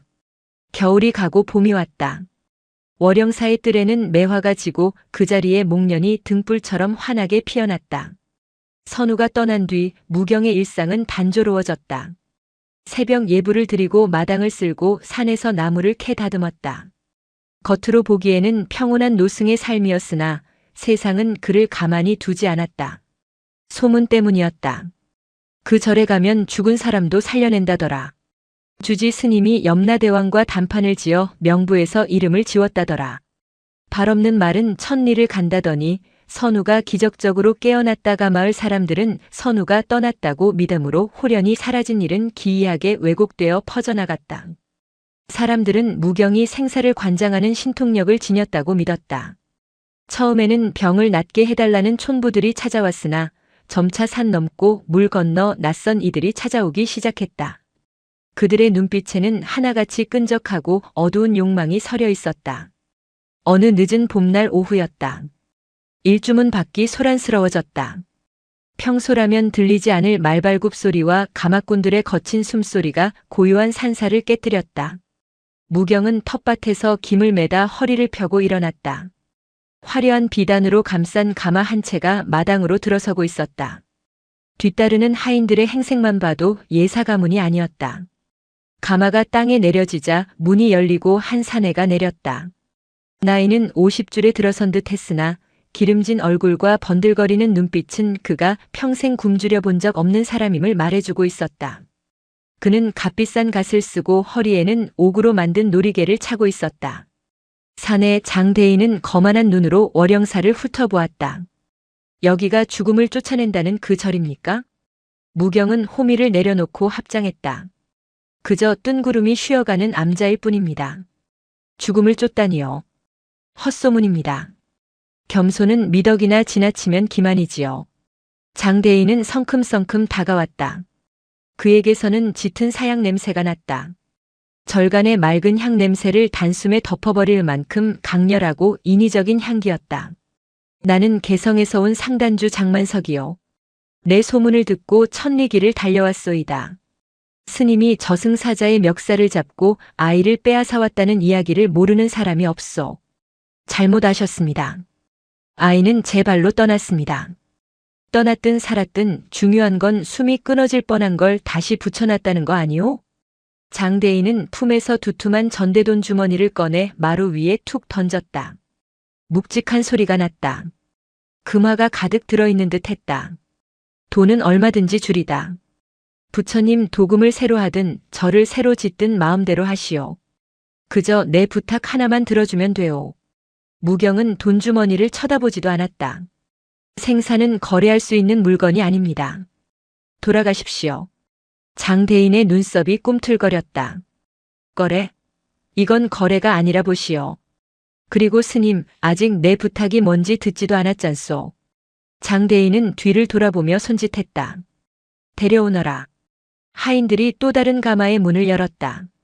그리고 조심스럽게 누군가를 부축해 내렸다. 무경은 그 모습을 보고 숨을 들이켰다. 젊은 여인이었다. 17이나 되었을까. 비단옷을 겹겹이 입고 온갖 패물로 치장했으나 그 화려함이 오히려 기괴함을 더했다. 여인의 얼굴은 밀랍인형처럼 창백했다. 눈은 반쯤 떠 있었으나 초점이 없었고 입은 억지로 다물려 있었다. 스스로 걷지 못해 하인 2명에게 질질 끌려오다시피 했다. 살아있는 사람이 아니었다. 하지만 죽은 사람도 아니었다. 미약하게 가슴이 오르내리고 있었다. 내 외동딸 설이여. 장대인의 목소리가 처음으로 떨렸다. 다들 죽었다고 했소. 의원들도 포기했고 무당들도 구판을 걷어치웠소. 하지만 내 눈에는 보이요. 아직 숨이 붙어 있잖소. 내 딸은 아직 가지 않았단 말이오. 무경은 여인에게 다가갔다. 가까이 갈수록 역한 냄새가 났다. 짙은 화장분 냄새와 사약 냄새 아래에 깔린 시큼하고 비릿한 냄새. 그것은 육신이 썩어가고 있는 냄새였다. 무경의 눈에 여인의 주위를 맴도는 검은 기운이 보였다. 저승사자가 아니었다. 그것은 억지로 육신에 묶여 고통받는 영혼의 비명이었다. 살려내시오. 장대인이 무경의 옷자락을 붙잡았다. 당신이 그 아이를 살려냈듯 내 딸도 살려내시오. 방법이 있을 거 아니오. 저승사자를 쫓아내는 비방을 내놓으란 말이오. 무경은 장대인의 손을 천천히 떼어냈다. 그리고 서글픈 눈으로 그를 바라보았다. 대인, 따님은 살려달라고 온 게 아닙니다. 뭐라고? 죽여달라고 온 것입니다. 그 순간 봄바람이 불어와 목련 꽃잎이 우수수 떨어졌다. 마치 하얀 수위처럼 마당을 뒤덮었다. 장대인의 얼굴이 불그락푸르락해졌다. 이 땡추가 미쳤나? 죽여달라니. 감히 누구 앞에서 그따위 불길한 소리를 짓거리는 게냐? 하인들이 당장이라도 달려들 기세로 몽둥이를 고쳐 잡았다. 그러나 무경은 눈 하나 깜짝하지 않고 여인 설이를 응시했다. 그녀는 의자에 앉혀져 있었다. 고개는 힘없이 툭 떨어져 있었고 손등에는 검버섯이 피어오르고 있었다. 무경은 알 수 있었다. 그녀의 영혼은 이미 육신을 떠나려 발버둥 치고 있었으나 누군가가 억지로 발목을 잡아매고 있었다. 그 족쇄는 바로 아버지 장대인의 집착이었다. 대인 보십시오. 따님의 손톱을 보십시오. 무경이 가리켰다. 설이의 손톱은 보라색으로 변해 있었고 살 속으로 파고들고 있었다. 기가 막혀 피가 돌지 않는 겁니다. 억지로 삼키게 한 약 기운으로 심장만 뛰게 할 뿐 오장육부는 이미 기능을 멈췄습니다. 이것은 사는 것이 아닙니다. 무간지옥에 갇혀 있는 것입니다. 닥쳐라. 장대인이 고함을 질렀다. 내가 뭘 안다고 떠드느냐. 나는 조선 팔도에 안 써본 약재가 없다. 산삼 녹용은 기본이고 천년 묵은 거북의 피까지 먹였다. 내 정성이 아니었으면 이 아이는 진작에 잘못되었을 것이다. 그 정성이 독이 되었습니다. 무경은 단호하게 말했다. 지난날 자신 역시 선우에게 저질렀던 잘못이었다. 하지만 장대인의 집착은 무경의 그것과는 차원이 달랐다. 무경은 사랑이라는 이름의 연민이었으나 장대인은 소유욕이라는 이름의 폭력이었다. 이 아이는 내 것이다. 장대인의 본심이 터져나왔다. 내 피를 이어받았고 내 재산을 물려받을 유일한 핏줄이다. 내가 허락하기 전까진 절대 못 죽는다. 염라대왕이라도 내 허락 없이는 못 데려간다. 그는 탐욕스러운 눈으로 무경을 노려보았다. 돈이 부족해서 그러느냐? 아니면 법력이 딸리는 게냐? 소문으로는 죽은 자도 일으켰다면서 왜 내 딸은 안 된다는 것이냐? 무경은 한숨을 쉬었다. 말이 통할 상대가 아니었다. 그럼 며칠만 이곳에 머물게 하십시오. 뭐라? 당장 비방을 쓸 수는 없습니다. 절의 기운을 받아 탁한 길을 씻어내야 합니다. 대인은 요사체에 머무시고 따님은 별체에 모시겠습니다. 장대인은 의심스러운 눈초리로 무경을 훑어보았으나 다른 방도가 없었다. 좋다. 하지만 허튼 수작을 부렸다간 이 절간을 불태워버릴 줄 알아라. 그날 밤 월영사에는 기이한 풍경이 펼쳐졌다. 가장 좋은 별채의 서리가 뉘어졌고 그 주변을 하인들이 겹겹이 둘러싸고 불침번을 섰다. 방 안에는 산삼다리는 냄새가 진동했다. 무경은 법당에서 홀로 기도를 올렸다. 선우를 보낼 때와는 다른 기도였다. 선우는 갈 준비가 된 영혼을 자신이 막았던 것이라면 지금 저 여인은 갈 준비가 되었음에도 타인의 힘에 의해 강제로 붙들려 있는 형국이었다. 새벽 2시. 무경은 조용히 별채로 향했다. 하인들은 꾸벅꾸벅 졸고 있었다. 무경은 도력으로 발소리를 지우고 방 안으로 스며들었다. 방 안은 숨이 막힐 정도로 더웠다.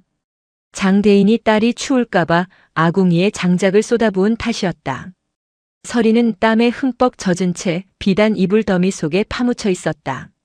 무경은 그녀의 머리맡에 앉았다. 보살님. 무경이 낮게 불렀다. 서리의 눈꺼풀이 미세하게 떨렸다. 들리십니까? 들리신다면 눈을 한번 깜빡여 보십시오. 잠시 후 서리의 눈이 아주 천천히 힘겹게 깜빡였다.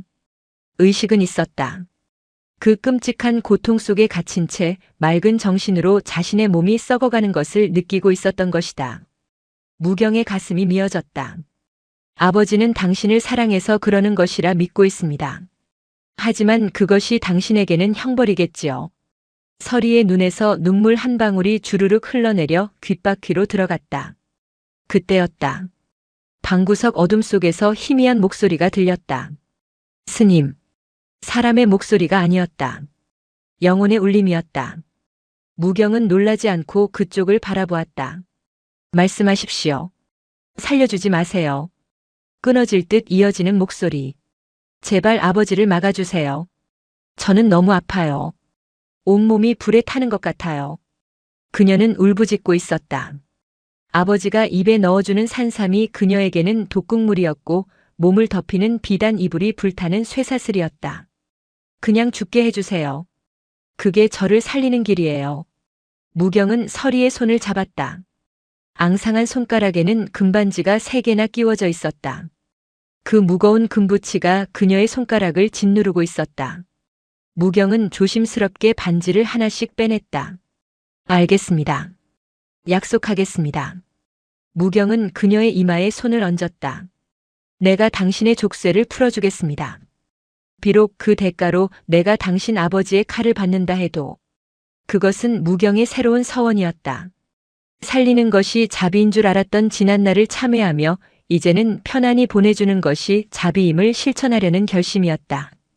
다음 날 아침 장대인은 기분이 좋아 보였다. 스님, 내 딸 얼굴색이 한결 좋아진 것 같소. 역시 명당은 명당인가 보오.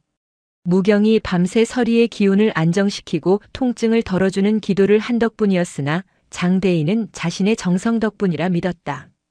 대인 드릴 말씀이 있습니다. 무경이 차를 따르며 말했다. 비방을 쓰려면 준비물이 필요합니다. 말만 하시오. 천년 묵은 구미호의 꼴이라도 구해오리다. 아닙니다. 그런 귀한 것은 필요 없습니다. 다만 따님이 가장 아끼던 물건과 가장 싫어하던 물건을 가져와야 합니다. 아끼던 것과 싫어하던 것? 네. 혼을 부르려면 그 아이의 마음이 담긴 물건이 필요합니다. 장대인은 잠시 고민했다. 아끼던 것은 이 아이가 어릴 때 신던 꽃신일게요. 병석에 눕기 전까지 닳도록 신고 다녔으니. 싫어하던 것은 글쎄 쓴 약을 싫어했지. 그럼 꽃신과 대인이 아이에게 먹이던 약탕기를 가져오십시오.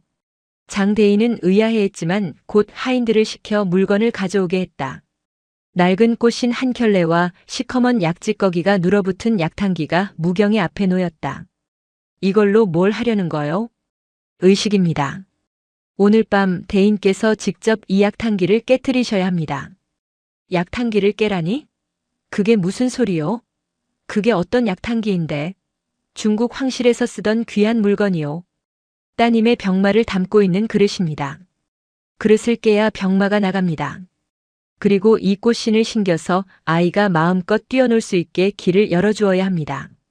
장대인은 탐탁지 않아 했지만 딸을 살릴 수 있다는 말에 결국 고개를 끄덕였다. 좋소. 까짓것 약탕기 100개라도 깨리다. 밤이 깊었다. 월영사 마당에 장작불이 피어올랐다. 무경은 흰 장삼을 입고 북을 두드리기 시작했다. 뚱, 뚱, 뚱. 심장 박동 같은 북소리가 산사를 울렸다. 장대인은 약탕기를 들고 비장한 표정으로 서 있었다. 서리는 휠체어 대신 마루에 눕혀진 채 흐릿한 눈으로 불꽃을 바라보고 있었다. 무경이 춤을 추듯 북을 치며 주문을 외웠다. 맺힌 것은 풀고 묶인 것은 끊어라. 억지로 이은 명줄은 썩은 동아줄이니 놓는 것이 곧 사는 것이다. 무경의 목소리가 점점 고조되었다. 대인, 지금입니다. 약탕기를 바위에 내리치십시오. 장대인은 눈을 질끈 감고 약탕기를 바위에 힘껏 내리쳤다. 와장창. 날카로운 파열음과 함께 검은 약탕기가 산산조각 났다. 그 순간 기이한 일이 벌어졌다. 마루에 누워있던 서리의 입에서 검은 연기 같은 것이 훅 하고 뿜어져 나왔다. 그것은 비명 같기도 하고 깊은 탄식 같기도 했다. 장대인은 놀라서 뒷걸음질 쳤다. 저게 뭐요? 내 딸에게서 뭐가 나간 거요? 무경은 북채를 놓고 서리에게 다가갔다. 그리고 미리 준비해둔 꽃신을 그녀의 발에 신겼다. 퉁퉁 부어오른 발에 작고 낡은 꽃신이 겨우 들어갔다. 이제 가십시오. 무경이 속삭였다. 약 그릇은 깨졌고 신발은 신었습니다. 아버지의 허락도 떨어졌으니 뒤도 돌아보지 말고 달리십시오. 서리의 눈이 크게 뜨였다. 마지막 남은 생명의 불꽃이 확 타오르는 순간이었다. 그녀의 시선이 장대인을 향했다. 원망이 아닌 슬픈 작별의 눈빛이었다. 그리고 그녀의 고개가 툭 떨어졌다. 가슴에 오르내림이 멈췄다. 정적이 흘렀다. 장작 타는 소리만이 타닥타닥 들려왔다. 서리야? 장대인이 떨리는 목소리로 불렀다. 그는 다가가 딸의 어깨를 흔들었다. 서리야, 일어나거라. 약탕기도 깼잖느냐. 이제 일어나야지. 대답이 없었다. 늘 따뜻하다 못해 뜨거웠던 딸의 몸이 급속도로 차갑게 식어가고 있었다. 그것은 죽음의 냉기가 아니라 열병에서 해방된 자의 시원함이었다. 이놈. 장대인이 벌떡 일어나 무경을 노려보았다. 내 놈이 무슨 짓을 한 거냐? 살려낸다더니 내 딸을 죽였어. 약탕기를 깨라고 한 게 내 딸의 명줄을 끊으라는 수작이었느냐? 장대인은 옆에 있던 하인의 칼을 뽑아들었다. 이성을 잃은 눈이었다. 죽여버리겠다. 내 딸을 살려내지 못하면 너도 여기서 죽는 거다. 시퍼런 칼날이 무경의 목을 겨누었다. 하인들도 당황하여 말리지 못하고 발만 동동 구를 뿐이었다. 무경은 칼끝을 피하지 않았다. 대인, 따님의 얼굴을 보십시오. 닥쳐라. 안 봐. 죽은 얼굴을 봐서 뭐해. 웃고 있습니다. 무경의 말에 장대인은 멈칫했다. 그는 천천히, 아주 천천히 고개를 돌려 딸을 보았다. 평생 고통으로 일그러져 있던 서리의 얼굴. 미간의 주름, 꽉 깨문 입술. 그 모든 고통의 흔적이 사라져 있었다. 그녀는 편안하게 눈을 감고 있었다. 입가에는 깃털처럼 가벼운 미소가 걸려 있었다. 마치 봄날 꽃밭에 누워 잠든 소녀처럼 세상에서 가장 행복한 얼굴이었다. 장대인의 손에서 칼이 툭 떨어졌다. 웃어? 평생 아버지를 위해 억지로 숨 쉬느라 얼마나 힘들었겠습니까? 이제야 비로소 편해진 겁니다. 저 미소가 보이지 않으십니까? 장대인은 딸의 시신 앞에 무릎을 꿇었다. 서리야. 그는 딸의 식어가는 뺨을 어루만졌다. 더 이상 뜨겁지 않았다. 더 이상 땀 냄새와 약 냄새가 나지 않았다. 내가 너를 괴롭혔던 것이냐? 장대인의 목소리가 젖어들어갔다.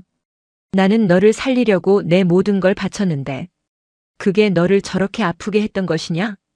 그는 딸의 행복한 주검을 끌어안고 짐승처럼 울부짖었다.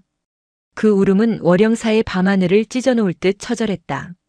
무경은 그 뒤에서 조용히 목탁을 두드렸다. 똑똑똑.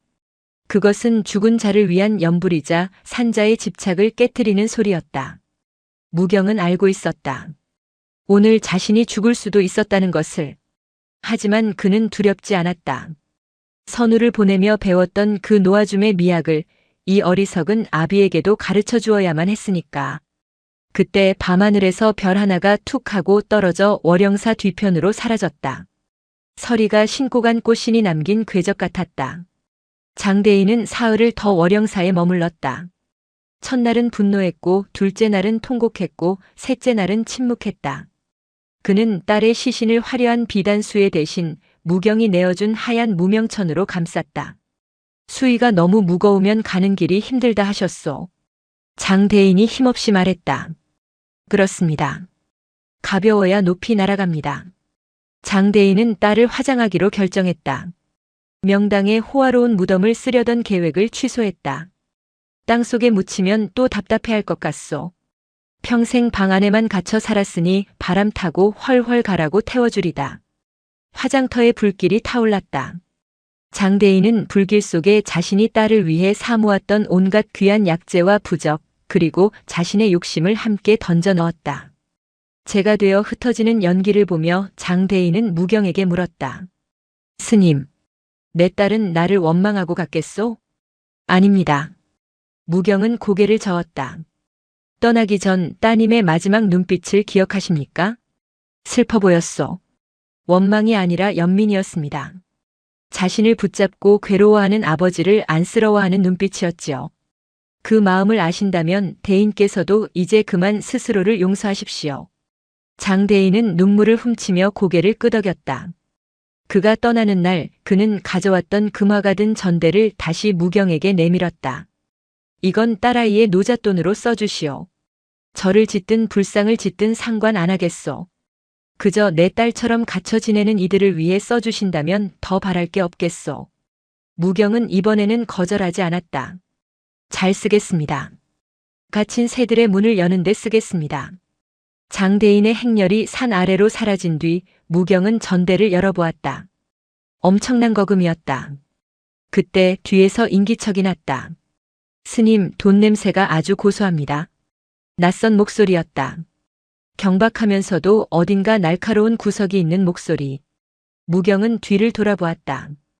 일주문 기둥에 삐딱하게 기대어 선 사내가 있었다. 승복을 입었으나 걸음걸이는 왈패 같았고 목에는 염주 대신 큼지막한 술병을 걸고 있었다. 나이는 30 중반쯤 되어 보였다. 누구십니까? 지나가던 땡추요. 법명은 만석이라 하오. 사내 만석은 희죽 웃으며 다가왔다. 소문 듣고 왔소다. 여기가 그렇게 용하다면서요?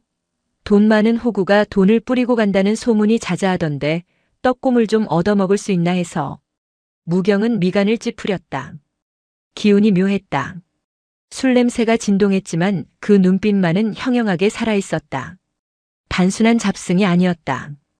이 돈은 주인이 있습니다. 에이, 부처님 돈의 주인이 어디 있어? 쓰는 놈이 임자지. 만석은 대수롭지 않다는 듯 마당에 털썩 주저앉았다. 그러더니 품에서 꼬질꼬질한 종이 한 장을 꺼내 흔들었다. 그리고 나도 공짜로 달라는 건 아니오. 나도 팔 물건이 있어서 왔지. 무슨 물건입니까? 만석이 종이를 펼쳤다. 몽타주였다. 험상궂게 생긴 사내의 얼굴이 그려져 있었다. 귀신 잡는 스님이라니까 묻겠소. 혹시 이놈 여기서 본 적 없소? 죽었는지 살았는지 귀신이 되어 떠도는지 궁금해서 말이오. 무경은 그림을 들여다보았다. 처음 보는 얼굴이었다. 모르는 얼굴입니다. 그럴 리가. 이놈 분명 이 근방에서 사라졌는데. 만석은 술을 한 모금 들이키고는 의미심장하게 웃었다. 잘 기억해 두시오. 이놈 이름은 칠성이오. 내 동생을 죽이고 튄 놈이지. 내가 이놈 잡으려고 중이 된 놈이거든. 새로운 불씨였다. 생사를 초월한 깨달음을 얻은 무경의 앞에 이번에는 지독한 복수심을 품은 살생 유택의 파괴승이 나타난 것이다. 고요하던 월영사에 다시금 폭풍전야의 바람이 불기 시작했다. 만석은 월영사의 질서를 보란듯이 휘저어 놓았다. 그는 새벽 예불 시간에 맞춰 일어나지 않았다. 해가 중천에 떠서야 부스스한 얼굴로 일어나 요사채 마루에 걸터앉아 하품을 해대기 일쑤였다. 무경이 정성껏 차려낸 나물 반찬을 보고는 풀냄새가 나서 못 먹겠다며 품에서 육포를 꺼내 씹었다. 가장 큰 문제는 술이었다. 법당 뒤편 신성해야 할 산신각 바위에 걸터앉아 그는 대놓고 술판을 벌였다. 물맛 좋고 술맛 좋고. 무경이 마당을 쓸다 말고 다가갔다. 부처님 도량에서 곡차 술은 금지입니다. 에이 스님. 부처님도 목마르면 한잔하시라 그러시오. 이게 다 피가 되고 살이 되는 약인데. 만석은 능글맞게 웃으며 표주박을 흔들었다. 그의 눈은 웃고 있었으나 그 너머에는 시퍼런 칼날 같은 경계심이 도사리고 있었다. 그는 술을 마시면서도 쉼없이 눈동자를 굴렸다. 절을 오가는 신도들, 숲에서 들리는 작은 인기척, 바람에 흔들리는 나뭇가지 하나까지 놓치지 않았다. 그것은 수행자의 관찰이 아니라 사냥감의 흔적을 쫓는 사냥꾼의 눈이었다. 칠성이라는 자 정말 못 봤소? 만석이 불쑥 물었다. 며칠째 같은 질문이었다. 못 봤습니다. 이상하네. 놈의 발자국이 이 산 입구에서 끊겼는데 날개가 달려 승천하지 않은 이상 분명 이 산 어딘가에 처박혀 있을 텐데. 만석은 육포를 뜯으며 무경을 쏘아보았다. 혹시 스님이 숨겨주고 있는 거 아니오? 자비니 뭐니 하면서 살인마도 품어주는 게 중놈들 특기잖아. 무경은 빗자루를 쥔 손에 힘을 주었다. 죄 지은 자는 스스로의 감옥에 갇히는 법입니다. 남이 숨겨준다고 숨겨질 죄가 아닙니다.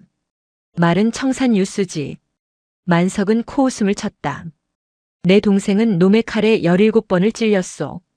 배가 갈라져 내장이 쏟아진 채로 내 손을 잡고 형 아파하다가 죽었소.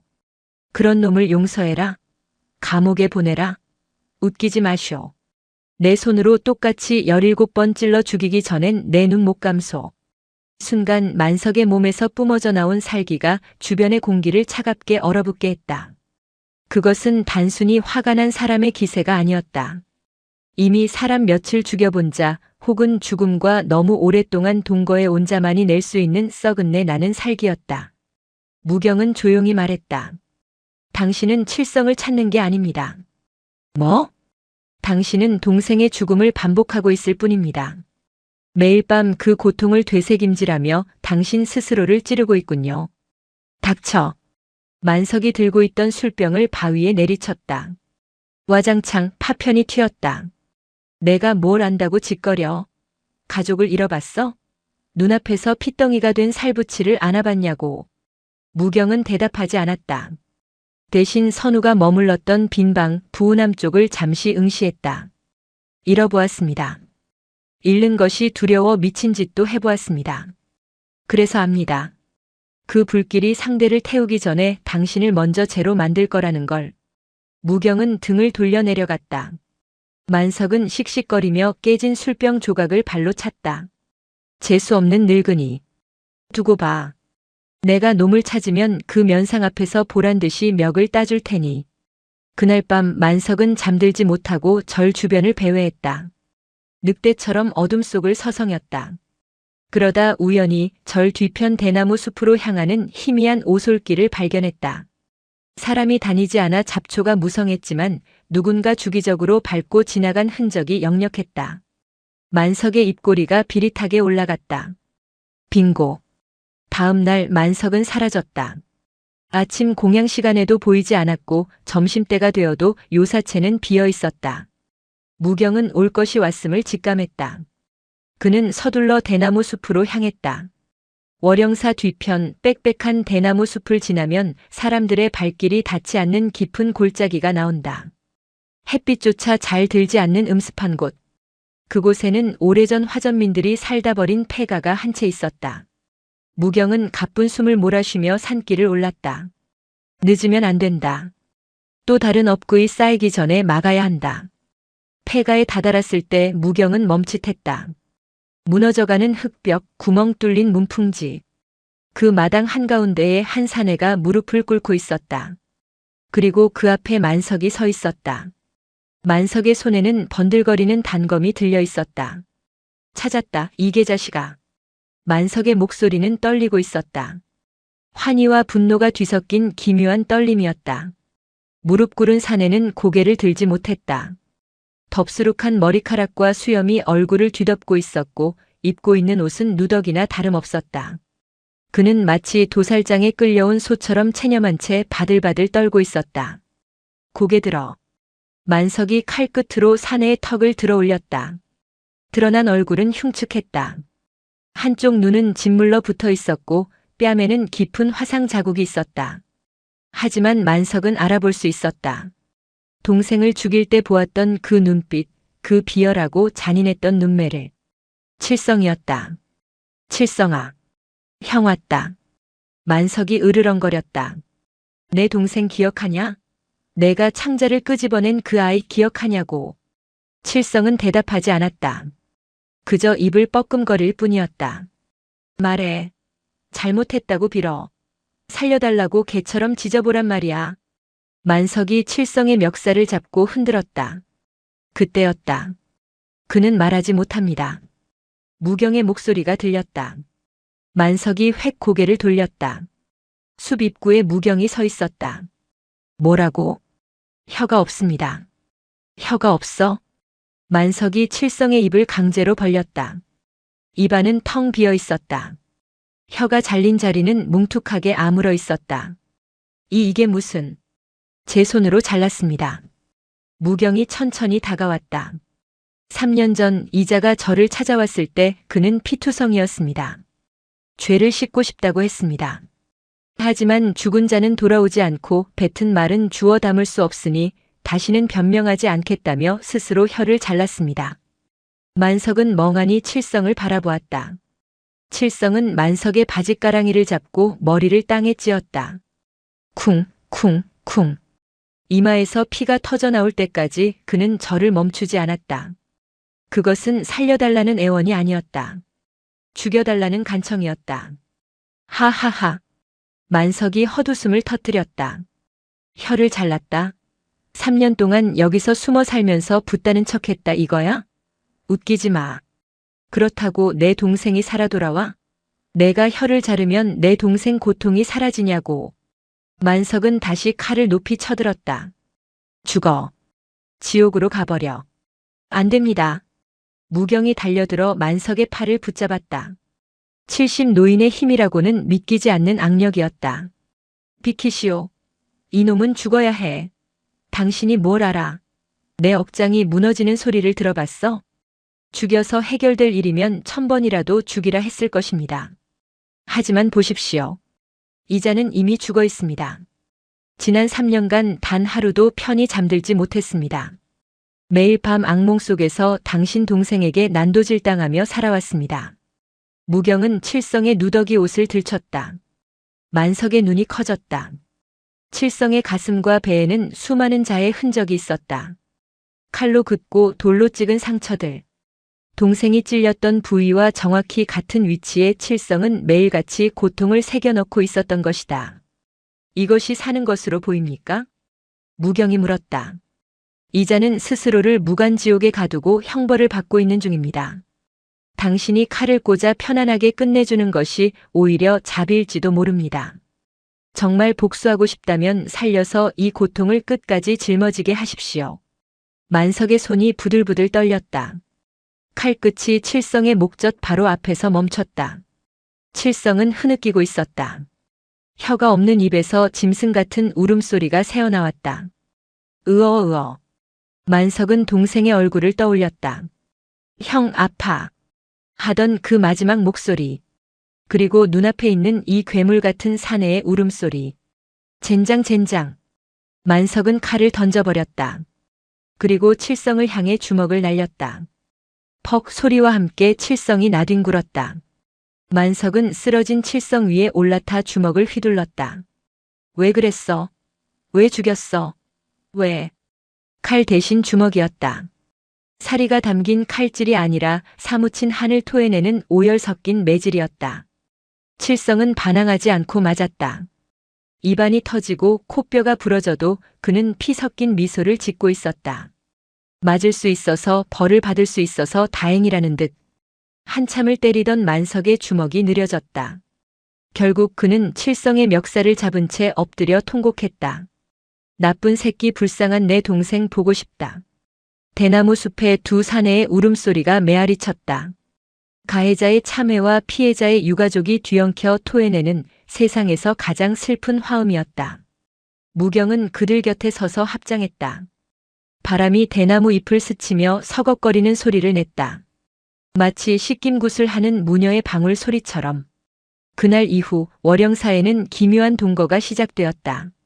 만석은 떠나지 않았다. 그렇다고 승복을 입고 점잖게 수행을 하는 것도 아니었다.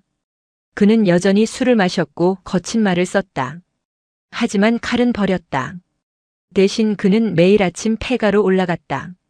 야 임마. 밥 처먹어. 만석은 주먹밥 덩어리를 칠성에게 던져주었다. 칠성은 퉁퉁 부은 얼굴로 주먹밥을 받아 먹었다. 꼭꼭 씹어 먹어라. 체해서 죽으면 내 손에 죽는 거 아니니까 무효다. 만석은 칠성이 밥을 먹는 동안 옆에 앉아 욕을 퍼부었다. 너 같은 놈은 똥통에 빠져 죽어야 해. 내가 숨 쉬는 공기가 아깝다. 저주는 계속되었지만 밥은 끊기지 않았다. 무경은 그 모습을 묵묵히 지켜보았다. 그것은 용서가 아니었다. 그렇다고 복수도 아니었다. 그것은 애도의 과정이었다. 만석은 칠성을 살려둠으로써 동생의 죽음을 확인하고 있었고 칠성은 만석의 욕을 들음으로써 죄의 무게를 확인하고 있었다. 비가 내리는 어느 날이었다. 칠성이 고열에 시달리며 쓰러졌다. 상처가 덧나고 영양실조가 겹친 탓이었다. 만석이 헐레벌떡 무경을 찾아왔다. 스님, 저 새끼 죽으려고 해. 죽으면 원수를 갚는 것 아닙니까? 무경이 차갑게 말했다. 아니, 저렇게 쉽게 가면 안 되지. 내가 용서 안 했는데 지가 뭔데 죽어. 살려내. 스님 용하다며. 살인마도 살려내란 말이야. 만석은 횡설수설했다. 무경은 미소를 감추고 약통을 챙겨들었다. 갑시다. 살려서 더 괴롭혀줍시다. 폐가에 도착한 무경은 칠성을 치료했다. 썩은 살을 도려내고 약초를 붙였다. 칠성은 고통 속에서도 만석의 손을 꼭 잡고 있었다. 만석은 이거 안 나? 더러운 손 치워. 하고 소리치면서도 손을 뿌리치지 않았다. 밤새 간호를 하며 만석이 물었다. 스님. 네. 용서라는 게 됩니까? 안 됩니다. 무경의 대답은 단호했다. 용서는 인간이 할 수 있는 영역이 아닙니다. 억지로 용서하려 하지 마십시오. 그건 기만입니다. 그럼 어떡합니까? 평생 미워하며 살아야 합니까?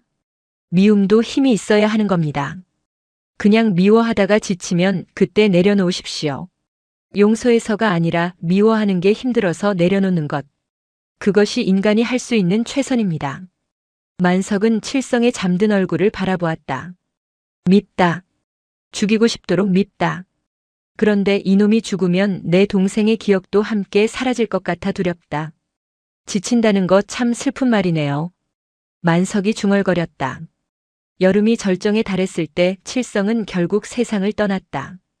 병이 깊어서가 아니었다.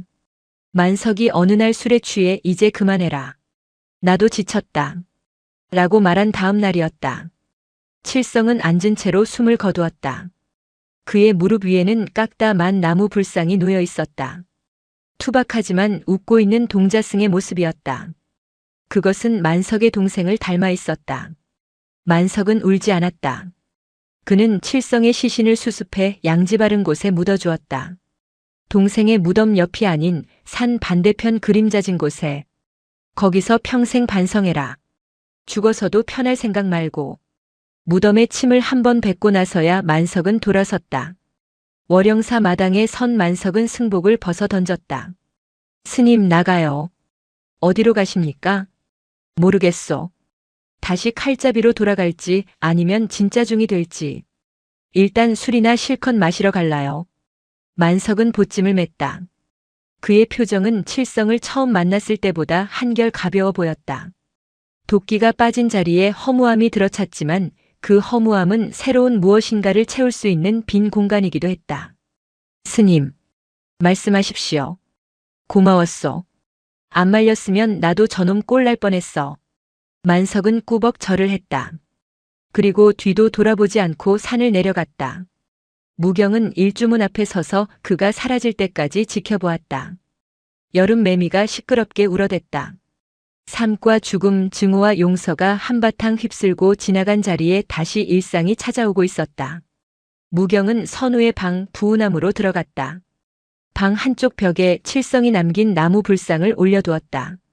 그리고 그 옆에 만석이 깨트린 술병 조각 하나를 주워다 놓았다. 이것들도 다 부처님이지. 무경은 합장했다. 세상 모든 번뇌가 머물다 가는 곳 월영사. 무경은 이제 안다. 자신이 해야 할 일은 누군가를 억지로 바꾸거나 구원하는 것이 아니라 그들이 스스로의 짐을 내려놓고 갈 때까지 묵묵히 자리를 지켜주는 것임을. 마치 흐르는 강물 위에서 중심을 잡고 서 있는 징검다리처럼. 가을이 깊어졌다. 단풍이 월영사를 붉게 물들였다. 무경의 기력이 눈에 띄게 쇠하기 시작했다. 빗자루질을 하다가 숨이 차서 쉬는 일이 많아졌고 경전을 읽다가 눈이 침침해 덮어두는 날이 늘었다. 노하였다. 자연스러운 쇠락이었으나 마을 사람들은 수군거렸다. 큰 스님이 기를 너무 많이 쓰셔서 그렇대.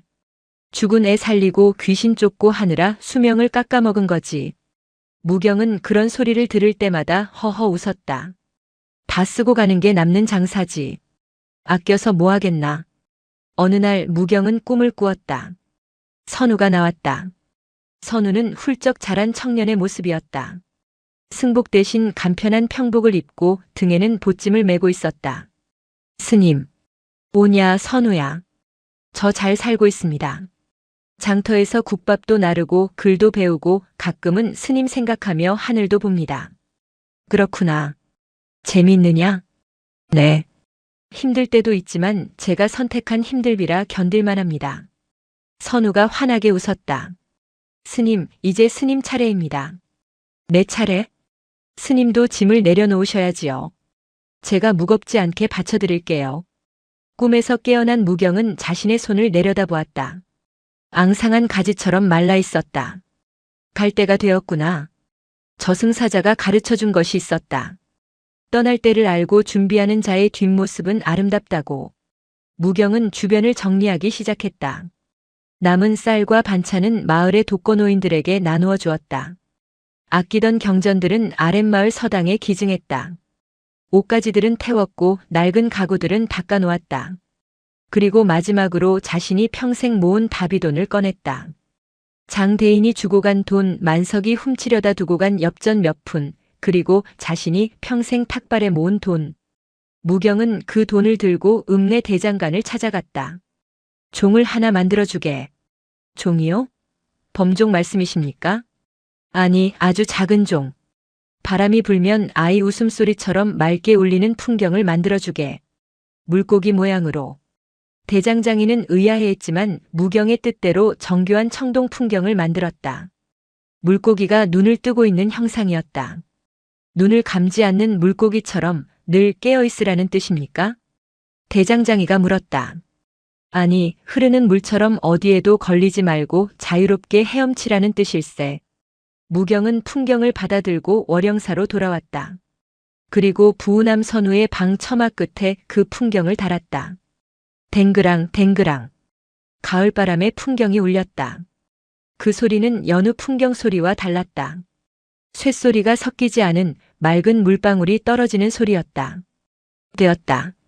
무경은 툇마루에 앉아 그 소리를 들었다. 자신이 없어도 이 소리는 남을 것이다. 바람이 부는 한 이 풍경은 울리며 이곳을 찾는 이들의 마음을 씻어줄 것이다. 그것으로 충분했다. 다시 겨울이 왔다. 월영사 위로 첫눈이 내리고 있었다. 7년 전 무경이 저승사자와 싸워 선우를 살려냈던 그날 밤처럼 세상은 온통 하얗게 지워지고 있었다. 하지만 공기는 달랐다. 그때의 눈이 생명을 얼어붙게 만드는 칼날 같은 눈이었다면 오늘의 눈은 세상의 모든 소란을 덮어주려는 듯 포근한 이불 같았다. 무경은 방문을 활짝 열어두었다. 방 안의 온기가 밖으로 빠져나가고 밖의 한기가 방 안으로 들어왔다. 경계가 허물어졌다. 안과 밖이 하나가 되었다. 그는 가장 깨끗한 승복으로 갈아입었다. 평생 기워 입어 누더기 같았던 옷 대신 장롱 깊숙이 넣어두었던 빳빳한 무명 옷이었다. 머리도 단정히 깎았고 손톱도 잘랐다. 먼 길을 떠나는 사람의 채비가 아니라 아주 귀한 손님을 맞이하는 주인의 채비였다. 무경은 방석 위에 정좌했다. 허리를 곧게 펴고 시선은 마당 끝에 매달린 풍경을 향했다. 댕그랑 댕그랑. 눈보라 속에서도 물고기 풍경은 맑게 울었다. 그 소리가 무경의 귓가에는 선우의 웃음소리로 들렸다가 장대인 딸의 편안한 숨소리로 들렸다가 칠성의 흐느끼는 참외 소리로 들리기도 했다. 다들 잘 가고 있구나. 무경의 입가에 옅은 미소가 번졌다. 그때였다. 마당에 눈이 내리는 속도가 느려졌다. 아니, 시간이 멈춘 듯 눈송이가 허공에 정지했다. 익숙한 그림자가 마당에 내려앉았다. 검은 갓 검은 도포. 하지만 이번에는 얼굴이 보였다. 흉측한 해골도 무서운 악귀도 아니었다. 그저 무표정한 그러나 깊은 눈을 가진 중년 사내의 얼굴이었다. 저승사자였다. 그는 신발을 신은 채 툇마루로 올라오지 않았다. 마당 한가운데 서서 무경을 바라보았다. 오래 기다리게 했소? 그의 목소리는 눈 내리는 소리처럼 사각거렸다. 아니요. 딱 알맞게 왔소. 차라도 한 잔 내오고 싶지만 물 끓일 기운이 없구려. 괜찮소. 이승의 차는 이제 입에 맞지 않을 것이요. 저승사자가 천천히 다가왔다. 무경은 그를 보며 물었다. 이번에도 싸우러 왔소? 아니요. 이번에는 모시러 왔소. 저승사자는 무경의 방문 앞까지 와서 멈췄다. 7년 전 그날 당신은 내게서 아이를 뺏었다고 생각했겠지. 하지만 나는 뺏긴 게 아니었소. 그저 순서를 조금 양보했을 뿐. 알고 있소. 덕분에 나는 덤으로 얻은 7년을 참 맛있게 살았소. 쓰고 떨고 때론 달콤했지. 무경은 자신의 가슴에 손을 얹었다. 심장이 아주 느리게 마치 꺼져가는 등불처럼 가물거리고 있었다. 두렵지 않았다. 오히려 그 박동이 자장가처럼 편안했다. 사자 양반, 하나만 묻읍시다. 말하시오. 내가 가면 나는 없어지는 거요? 저승사자는 처음으로 미소를 지었다. 아주 희미해서 눈치채기 힘들 정도의 미소였다. 눈이 녹으면 물이 되고 물이 증발하면 구름이 되오. 눈이 사라졌다고 해서 그 본질인 물이 사라진 것이오? 형태만 바뀔 뿐이로군. 그렇소. 당신은 늙은 승려의 가죽을 벗고 거대한 우주 그 자체가 되는 것이오. 더 넓어지는 것이지. 그러니 슬퍼할 것도 아쉬워할 것도 없소. 무경은 고개를 끄덕였다. 그거 참 근사한 말이구려. 좁은 방구석을 벗어나 온 산하가 된다니. 무경은 눈을 감았다. 지난 70년의 세월이 주마등처럼 스쳐 지나갔다.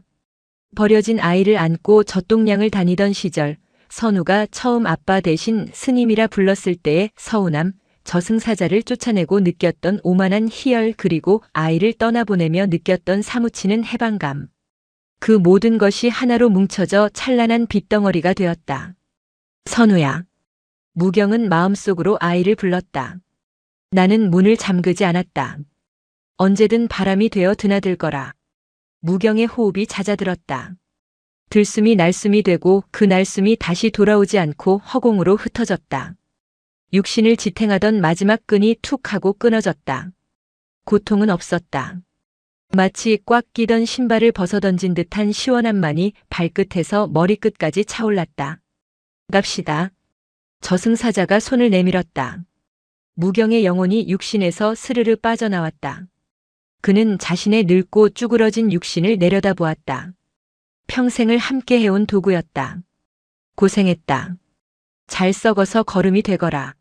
무경은 육신에게 마지막 인사를 건네고 저승사자의 손을 잡지 않았다.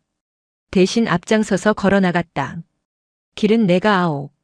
내 집 앞마당인데. 무경은 껑충껑충 뛰듯 마당을 가로질렀다. 발자국이 남지 않았다. 그는 일주문을 통과하여 눈 내리는 산속으로 저 광활한 하늘 위로 가볍게 날아올랐다.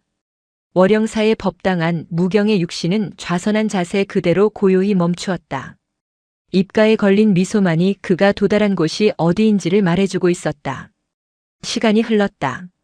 겨울이 가고 다시 봄이 오고 여름이 지나갔다. 월영사는 폐사가 되었다. 주인 잃은 절간은 빠르게 낡아갔다. 마당에는 잡초가 무성해졌고 요사채 지붕에는 이끼가 끼었다. 하지만 흉물스럽지는 않았다. 자연이 만든 정원처럼 풀과 나무가 저를 부드럽게 감싸 안고 있었다. 마을 사람들은 가끔 올라와 향을 피우고 갔다. 그들은 무경 스님이 죽었다고 말하지 않았다. 산신이 되셨다고 말하거나 구름 따라 마실 나가셨다고 했다. 어느 늦가을 오후였다. 건장한 청년 하나가 산길을 올라왔다. 30 즈음 되어 보이는 사내였다. 구릿빛 피부에 단단한 어깨, 눈매가 선하고 맑은 사내였다. 그는 승복이 아닌 평범한 베옷을 입고 있었지만 걸음걸이에는 수행자의 기품이 배어 있었다. 사내는 일주문 앞에 멈춰 섰다. 낡아서 칠이 벗겨진 현판. 월영사. 사내는 모자를 벗고 깊게 합장했다. 다녀왔습니다. 대답해주는 이는 없었다. 오직 산새들만이 지저귀며 그를 반겼다. 사내는 천천히 마당으로 들어섰다. 잡초가 허리춤까지 자라 있었다. 그는 낫을 꺼내 길을 만들지 않았다. 그저 풀을 헤치고 풀들이 다치지 않게 조심스럽게 걸었다. 법당 문은 열려 있었다. 먼지가 수북이 쌓인 마루 한가운데 쥐들이 파먹고 남은 낡은 방석 하나가 놓여 있었다. 무경 스님이 마지막 순간까지 앉아 있었던 자리였다. 사내는 그 자리에 무릎을 꿇고 앉았다. 그리고 바닥에 이마를 대고 오랫동안 일어나지 않았다. 그의 어깨가 아주 미세하게 들썩였다. 스님, 제가 너무 늦게 왔지요. 사내가 고개를 들었다. 눈가가 젖어 있었으나 표정은 환했다. 세상 구경 실컷 하고 왔습니다. 스님 말씀대로 세상은 넓더군요. 아픈 사람도 많고 배고픈 사람도 많고 그래도 웃는 사람도 많았습니다. 사내는 품에서 작은 주머니를 꺼냈다. 그 옛날 무경이 싸주었던 그 주머니였다. 팽이와 공깃돌은 없었으나 그 안에는 세상 곳곳에서 모은 흙과 돌멩이들이 들어있었다. 이게 제 공부였습니다. 사내는 주머니를 불상 앞에 올려두었다. 그리고 밖으로 나왔다. 그는 부운함 자신이 어린 시절 머물던 방 쪽으로 발길을 옮겼다. 처마 끝에 매달린 물고기 풍경. 녹이 슬어 푸르스름하게 변해 있었지만 물고기의 눈은 여전히 똘망똘망하게 뜨고 있었다. 바람이 불었다. 댕그랑. 풍경 소리가 났다. 예전처럼 맑지는 않았지만 더 깊고 묵직한 울림이었다. 사내는 눈을 감고 그 소리를 들었다. 어서 오너라. 마치 무경 스님의 목소리가 들리는 듯 했다. 밥은 먹었느냐? 내가 결정해라. 환청이었을까 아니면 바람이 전해준 기억이었을까?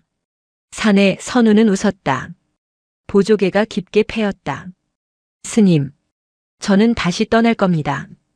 선우는 배낭을 고쳐맸다. 여기에 머물며 스님을 추억하는 건 스님이 원하시는 게 아니니까요. 이 풍경 소리를 스님의 온기를 세상 사람들에게 나눠주러 가겠습니다. 선우는 뒤를 돌아보았다. 무너져가는 절간. 아무도 없는 빈집. 하지만 그곳은 비어있지 않았다. 햇살이 가득 차 있었고 바람이 머물고 있었고 무경 스님의 거대한 사랑이 기둥마다 스며들어 있었다. 문은 잠그지 않겠습니다. 선우가 말했다. 누구든 와서 쉬었다 가게요. 저승사자님도 다리 아프면 쉬었다 가시라고요. 선우는 씩씩하게 일주문을 나섰다. 내려가는 그의 발걸음은 올라올 때보다 더 가벼웠다. 그의 등 뒤로 가을바람이 불어와 월영사의 풍경을 다시 한번 흔들었다. 댕그랑. 그 소리는 이별의 인사가 아니었다. 잘 다녀오거라. 하는 영원히 끝나지 않을 배움이었다. 빈 의자 위로 달빛이 쏟아졌다. 그곳에 사랑이 있었다. 영상이 마음에 드셨다면 구독과 좋아요, 댓글 부탁드립니다. 부탁드립니다. 부탁드립니다. 부탁드립니다. 부탁드립니다. 부탁드립니다.